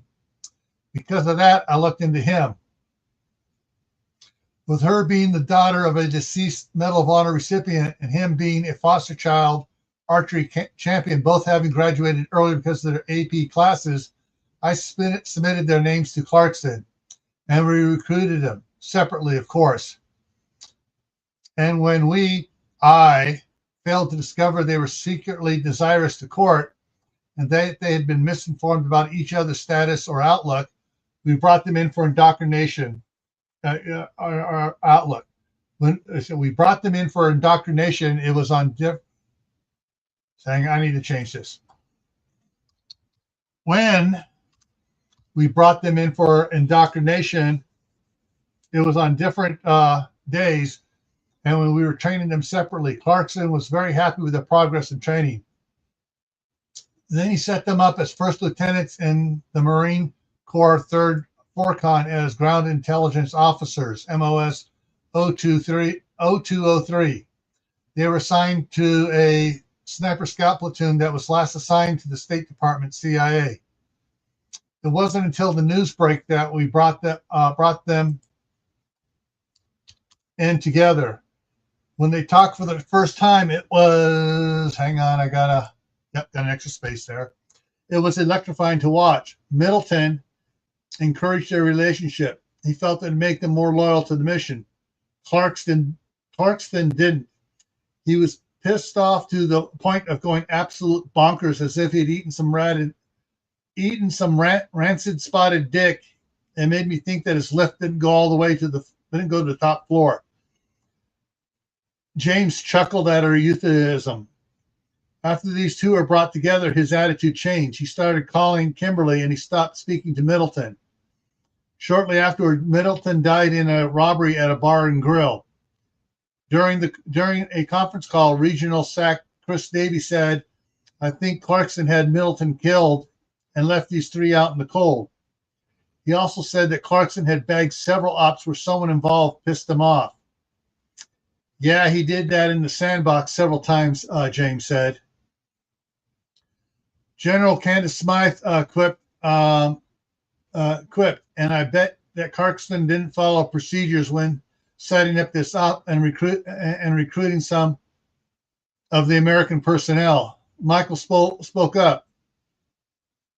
And then I interjected that I was never sworn. He just had me sign some papers for HR, nothing about oaths or loyalty.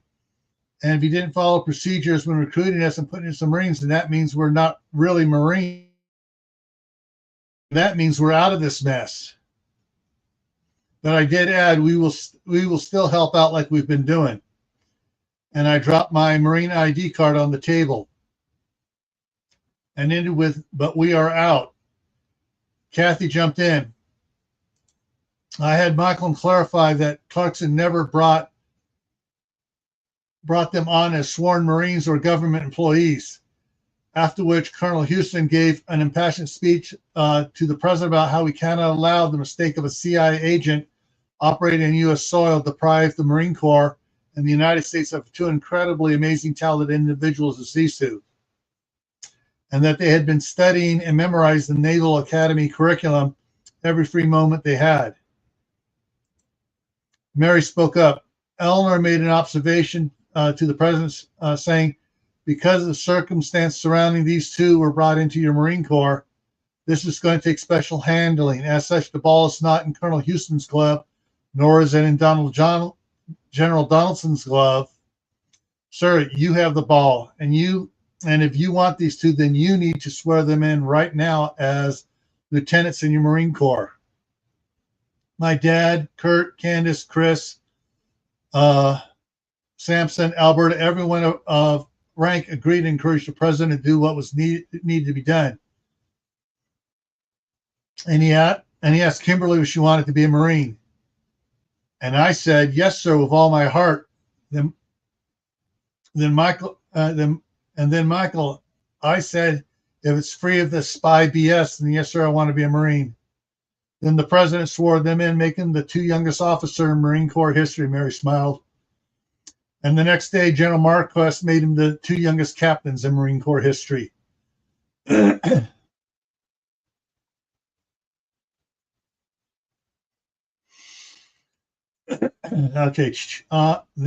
And that on December 28th, Lieutenants Jackson and Moore completed the Academy's first year finals. After Lieutenant 28th.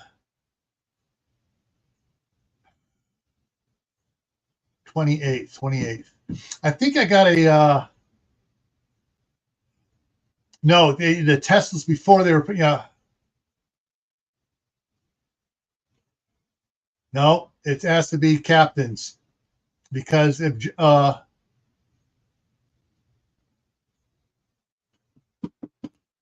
thinking here because when General Marquess came is when the day he came he promoted him to captains.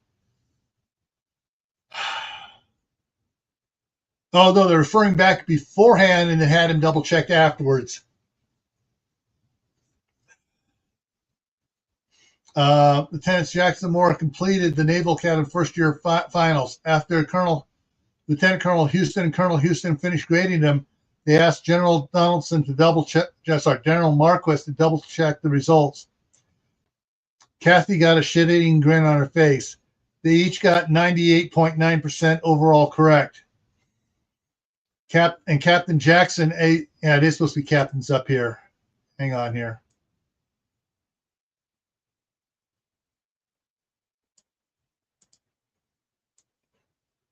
Because, let's see here, CAPTAIN. Captains Jackson and Moore completed the Naval Academy first year finals.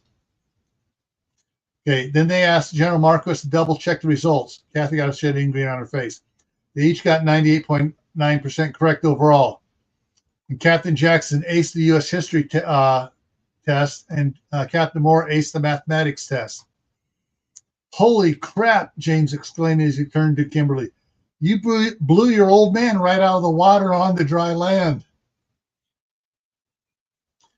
There is a great deal more details of seemingly unrelated events along the way that the ancient Greeks would call the works of the fates to tie their story all together.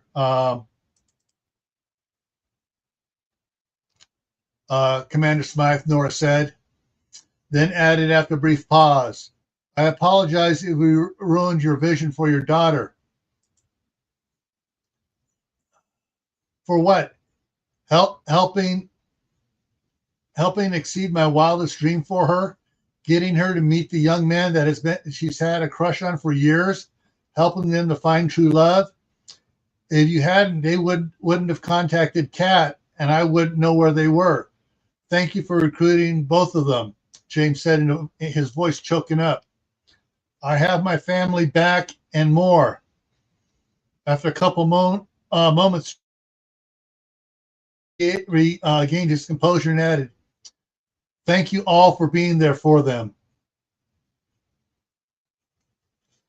He sighed heavily and then asked, what's next? Sir? Abigail spoke up. Yes, Sure Shot. I have a questions that only you can answer, and the answers will impact me greatly. Everyone straightened up in surprise, including James. Go ahead and ask. Are you taking Mrs. Jackson back with you to Idaho? I hope she agrees to come. Monica leaned forward and stared at Kimberly, who then spoke. Mom, I truly believe that you'd be safer there than here. I have a duty here, and you have a duty to be with Dad. If you don't go, I'm going to whine and pout even more than I did about Michael. Yes, I want to go, Monica said, chuckling. Good, Abigail said with a smile. Sir, you've made me realize what I kind of knew but didn't want to acknowledge. You see, when the Van Horns faked adopting me, they gave me love, but not true love. I've come to see that true love includes discipline and rules that need to be followed. I got spoiled love. The Clarks have offered to adopt me, but as great of a job as they did with Michael, I don't think they are ready for me and my history of lack of discipline. I really love being in the SOG, but Kimberly and Michael keep folding on me because they think I need gentle care.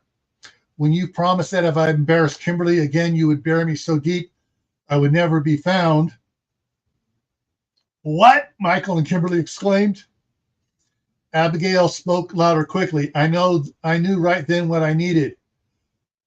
Would you and Mrs. Jackson consider taking me in as a foster child or adopting me? What? Both James and Monica asked, but why? You won't cut me any slack, and I feel that you'll give me true love discipline I need. Please.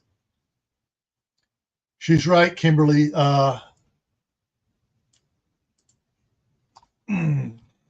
said with a sigh.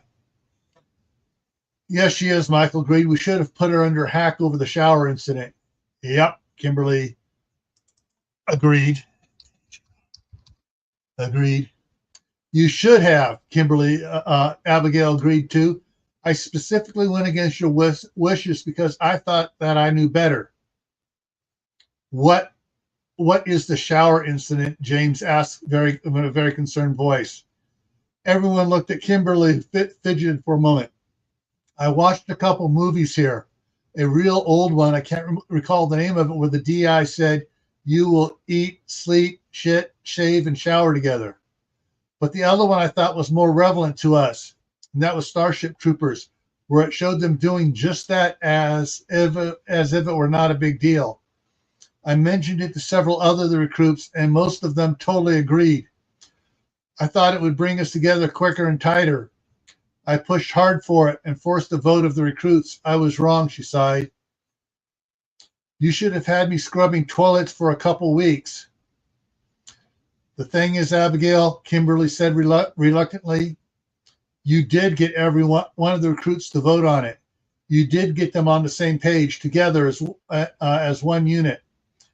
And when Michael and I played our little breakup over it, you got everyone to change their vote again, change their vote against it in a matter of seconds. Everyone as a unit.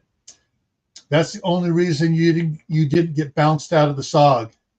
Day one, and they were willing to do anything to be a team. Day one, James asked. Yes, the DI said they have never seen any group come together so fast and stand together. James muttered as he sat back for several seconds and thought for several seconds. While your heart was in the right place, somehow you got a version of the results you wanted. You will never try that again. Aye, sir. Abigail came to attention. Monica started laughing and then gasped out between fits of laughter. Remember Kimberly doing that when she was 10? Kimberly turned bright red, and James chuckled and looked at Kimberly and then back at Monica. What are you thinking? I'm thinking we have a couple days to talk about it. James nodded in agreement. Oh, ow, ow, ow. Oh, man.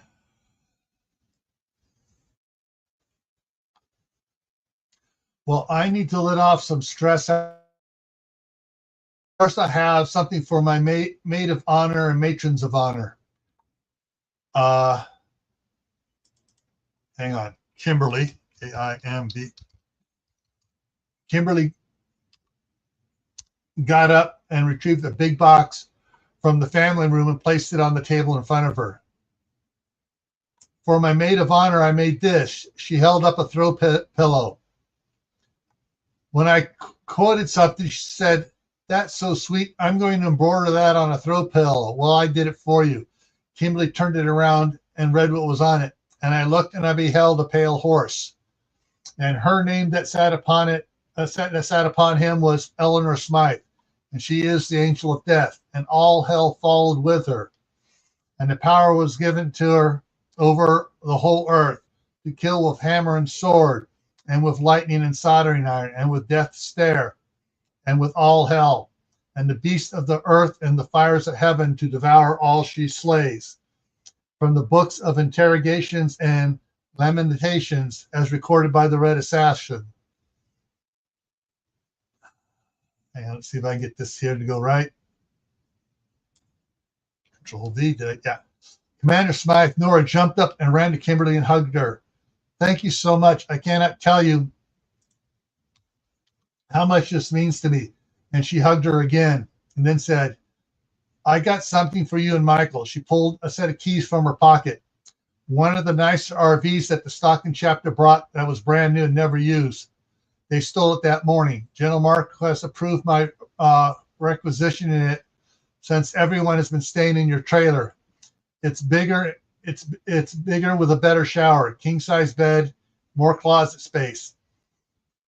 And it was placed and hooked up in the barn today. They hugged again and Nora went back to her seat. For the two of you, hang on. Two of you, comma, Kimberly looked at Kathy and Mary.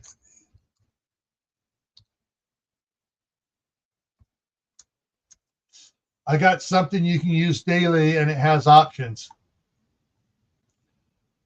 I found 4 custom work M18s in 10 millimeter with Lone Wolf 5.5-inch threaded barrels with 4 suppressors. So I'm giving each of you 2 of them along with a double shoulder holster rig and double combat holster belt rig. Unfortunately, the combat holsters won't take the pistols with the suppressors on like the shoulder holsters will. Kimberly pulled out 2 boxes and set them in front of the two Marines. This is so awesome, Kimberly, Mary exclaimed. I couldn't find 5.5-inch threaded barrels anywhere. Kathy chuckled at Mary's excitement. Thank you, Kimberly. These are special. These combat holsters can handle up to 6.5 inches, Kimberly said. Those I've got, but they won't fit in the holsters I have, so I've been using 4.7-inch barrels. Mary smiled, just about broke her face. I'm glad you like them, but I need to work out some stress before I jump the groom a day early. Kimberly, James snapped. James, Monica said softly and patted his hand. It's okay. She's letting everybody know that she needs some alone time to get her desires under control. Kimberly stood up and kissed Michael on top of his head, then kissed James on the cheek and headed to the bedroom. I'm changing into sweats. Once she got to the hallway, Kimberly started swinging her hips. Not nice, babe. You shouldn't be ogling. Not ogling, just glanced with deep amazement. Monkey bite when I come back, Mary giggled. Kathy blushed. Abigail rolled her eyes. Behave or I'll attack your father in front of you, Monica teased. James' eyes widened. Monica laid her head on his shoulder. Easy, sweetheart. They're just in love and very excited about tomorrow. And James, they're still virgins, so be happy at whatever they do that has kept them that way. James sighed. You're right. A couple minutes later, Kimberly came out of the room in a pair of brown sweatpants, a black T-shirt, and her pink heart-shaped eye patch. Stay inside, she said, not in order, but softer carrying. And then she walked to the front door. James looked at Monica for an explanation. I thought her eye was healed since she wasn't wearing an eye patch all day. Girlfriend got her some special contacts that act like the eye patch and the sunglasses, Michael explained. But we make her take it out when she's fighting and sparring. So why'd she take it out now? James asked, a little confused. There, look. Monica pointed out the window in the front yard where the pine tree stood, where the lone pine tree, the lone pine tree stood, and the wooden man post and platform was under it. Kimberly was already working out at it.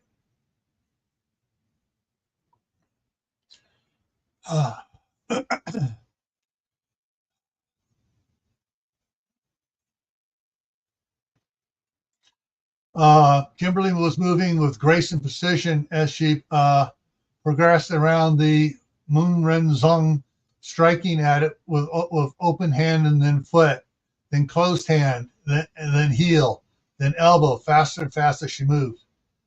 She has improved so much, James whispered. You haven't seen anything yet, Michael said. And then, as if she heard him, she did backflips away from the Moonrenzong and started doing katas in various forms, fast, then slow, graceful, then drunken, soft, then hard, squatting, then stretching tall, flips, somersaults, and roundups.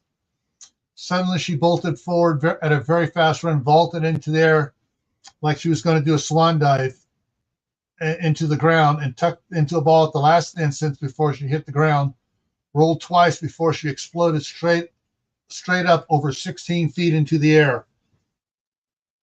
As she went up, she looked like she was swimming slowly in the air with fingers spread wide.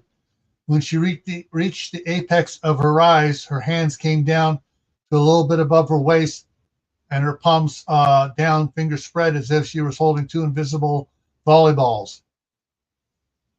In the dark, her hands seemed to have a slight light bluish glow. This pose looked more like Dr. Strange casting a spell as she froze in the air. Holy crap, James exclaimed.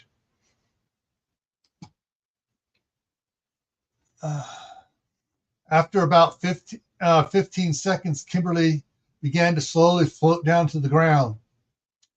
As soon as she touched the ground, she seemed to disappear. She's going super speed again, Nora said. What? James said.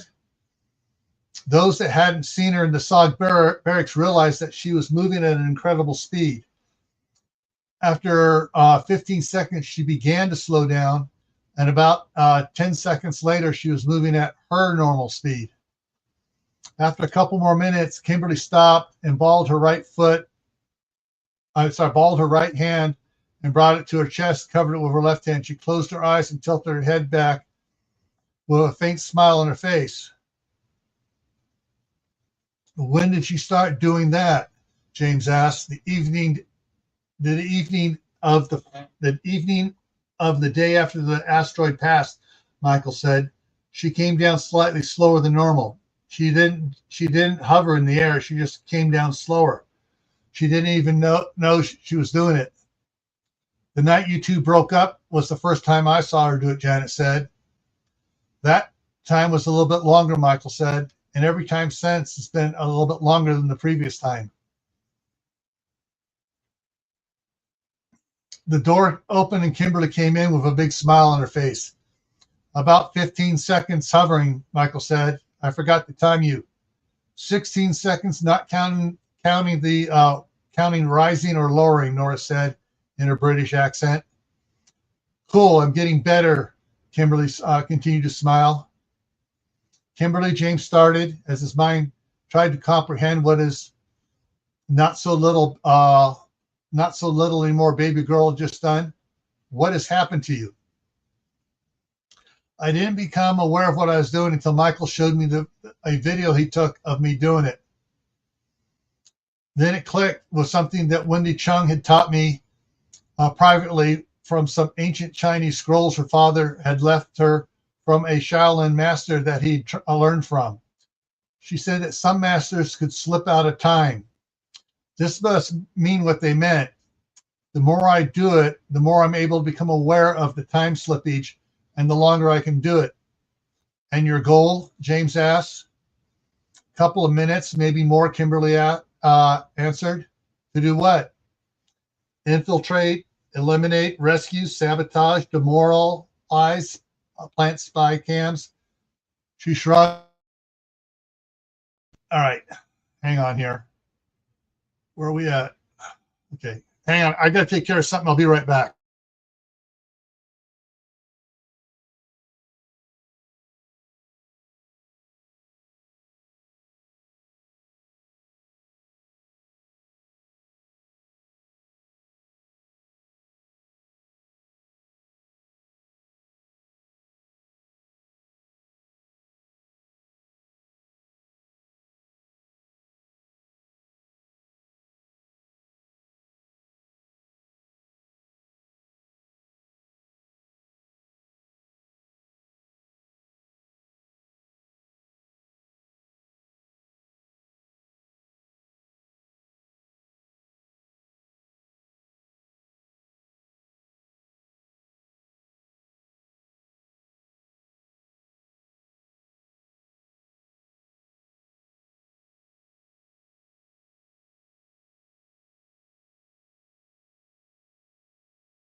All right, I'm back.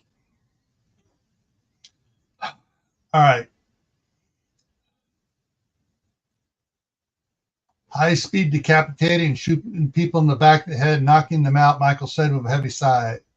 I've been doing all of that at normal speed since the first time we confronted the Heaven's Devils, Kimberly said, and sighed as well. James' eyes widened as he sucked in a loud breath. They were going to kill Michael and me and then rape Mom, Kimberly eyes got hard.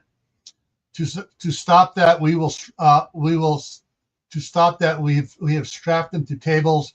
I have smashed fingers, arms, thighs, chins, put power welding rods into their bodies, removed their eyes, put a soldering iron up their butts and in their dicks, and listened to them spell their darkest secrets. She took a breath.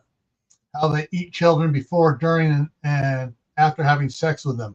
She paused. I will gladly do all these things if it means I save my family and those who look to me as their hero. even if it makes me look evil to them. At least they'll be alive to hate me. Every one of the SOG knows what she has done for them, and they've signed up to follow Kimberly and do the same thing for others who can't do it for themselves. This also includes my ladies of hell, Commander Smythe said. The war is already here. Abigail raised her hand and quickly put it down. What, Abigail? James said, trying not to call her sure shot. It's nothing. Forget I raised my hand. Don't make me ask twice. I have 76 confirmed kills, she said softly. James straightened, remembering what Kimberly told him during the inspection, and now it sunk in harder, the realization that Abigail totally acknowledged her kills. Then he looked at Kimberly questioningly. She has 418, Abigail answered the unasked questions. Plus 6 that died during the interrogation, Kimberly added. James closed his eyes and took a slow breath. Monica spoke before James could organize his thought. Honey, I hated it. Really hated when you had to kill overseas. I hated the fact that you had to kill. If she was killing overseas, I would hate that she has to kill, and I would fear for her dying over there. She took a quick breath. But she's killing here, and I've watched her work, both her and Michael. I don't hate them killing these gangs. What I fear is that they won't kill them all. I don't like that the military is having to help kill these scums, these pieces of, she sighed, there's a word for these soulless, depraved, sick, rabid, walking diseases. James chuckled. Tell me how you really feel. Monica swatted his shoulder. If I was younger, I would be going with him to hunt these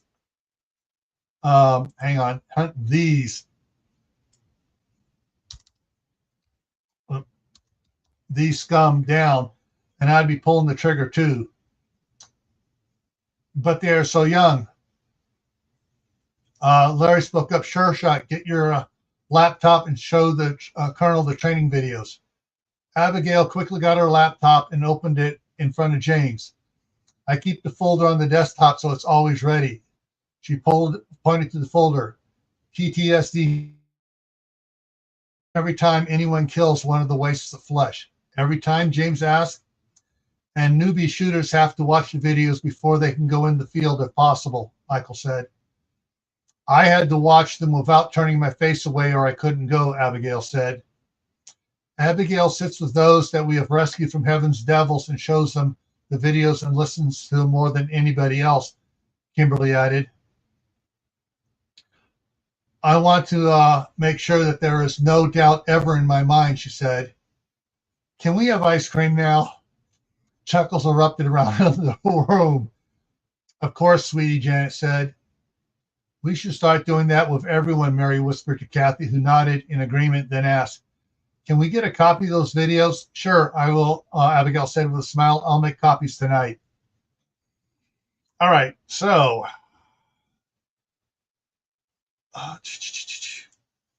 we'll go here, and we will stop here. There we go. And hit save and bring me down here. All right. So, coming up here in about an hour and 8 minutes, I'll be going live again with Shadow Scout, Squid, UK Urban Prepper, World Survivalist, and a few others.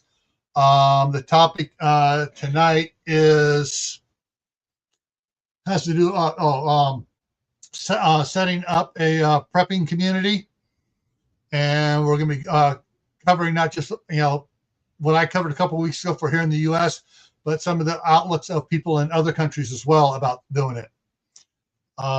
With that, I'm going to go ahead and wrap it up here. Later on tonight at 8 o'clock Eastern, I'll be doing the active shooter training as well for everybody, because there's been a lot of idiots doing more of that crap out there. And so I want to make sure everyone knows what to do if they happen to wander into a situation like that. All right. Take care, and I'll hopefully see you in about an hour.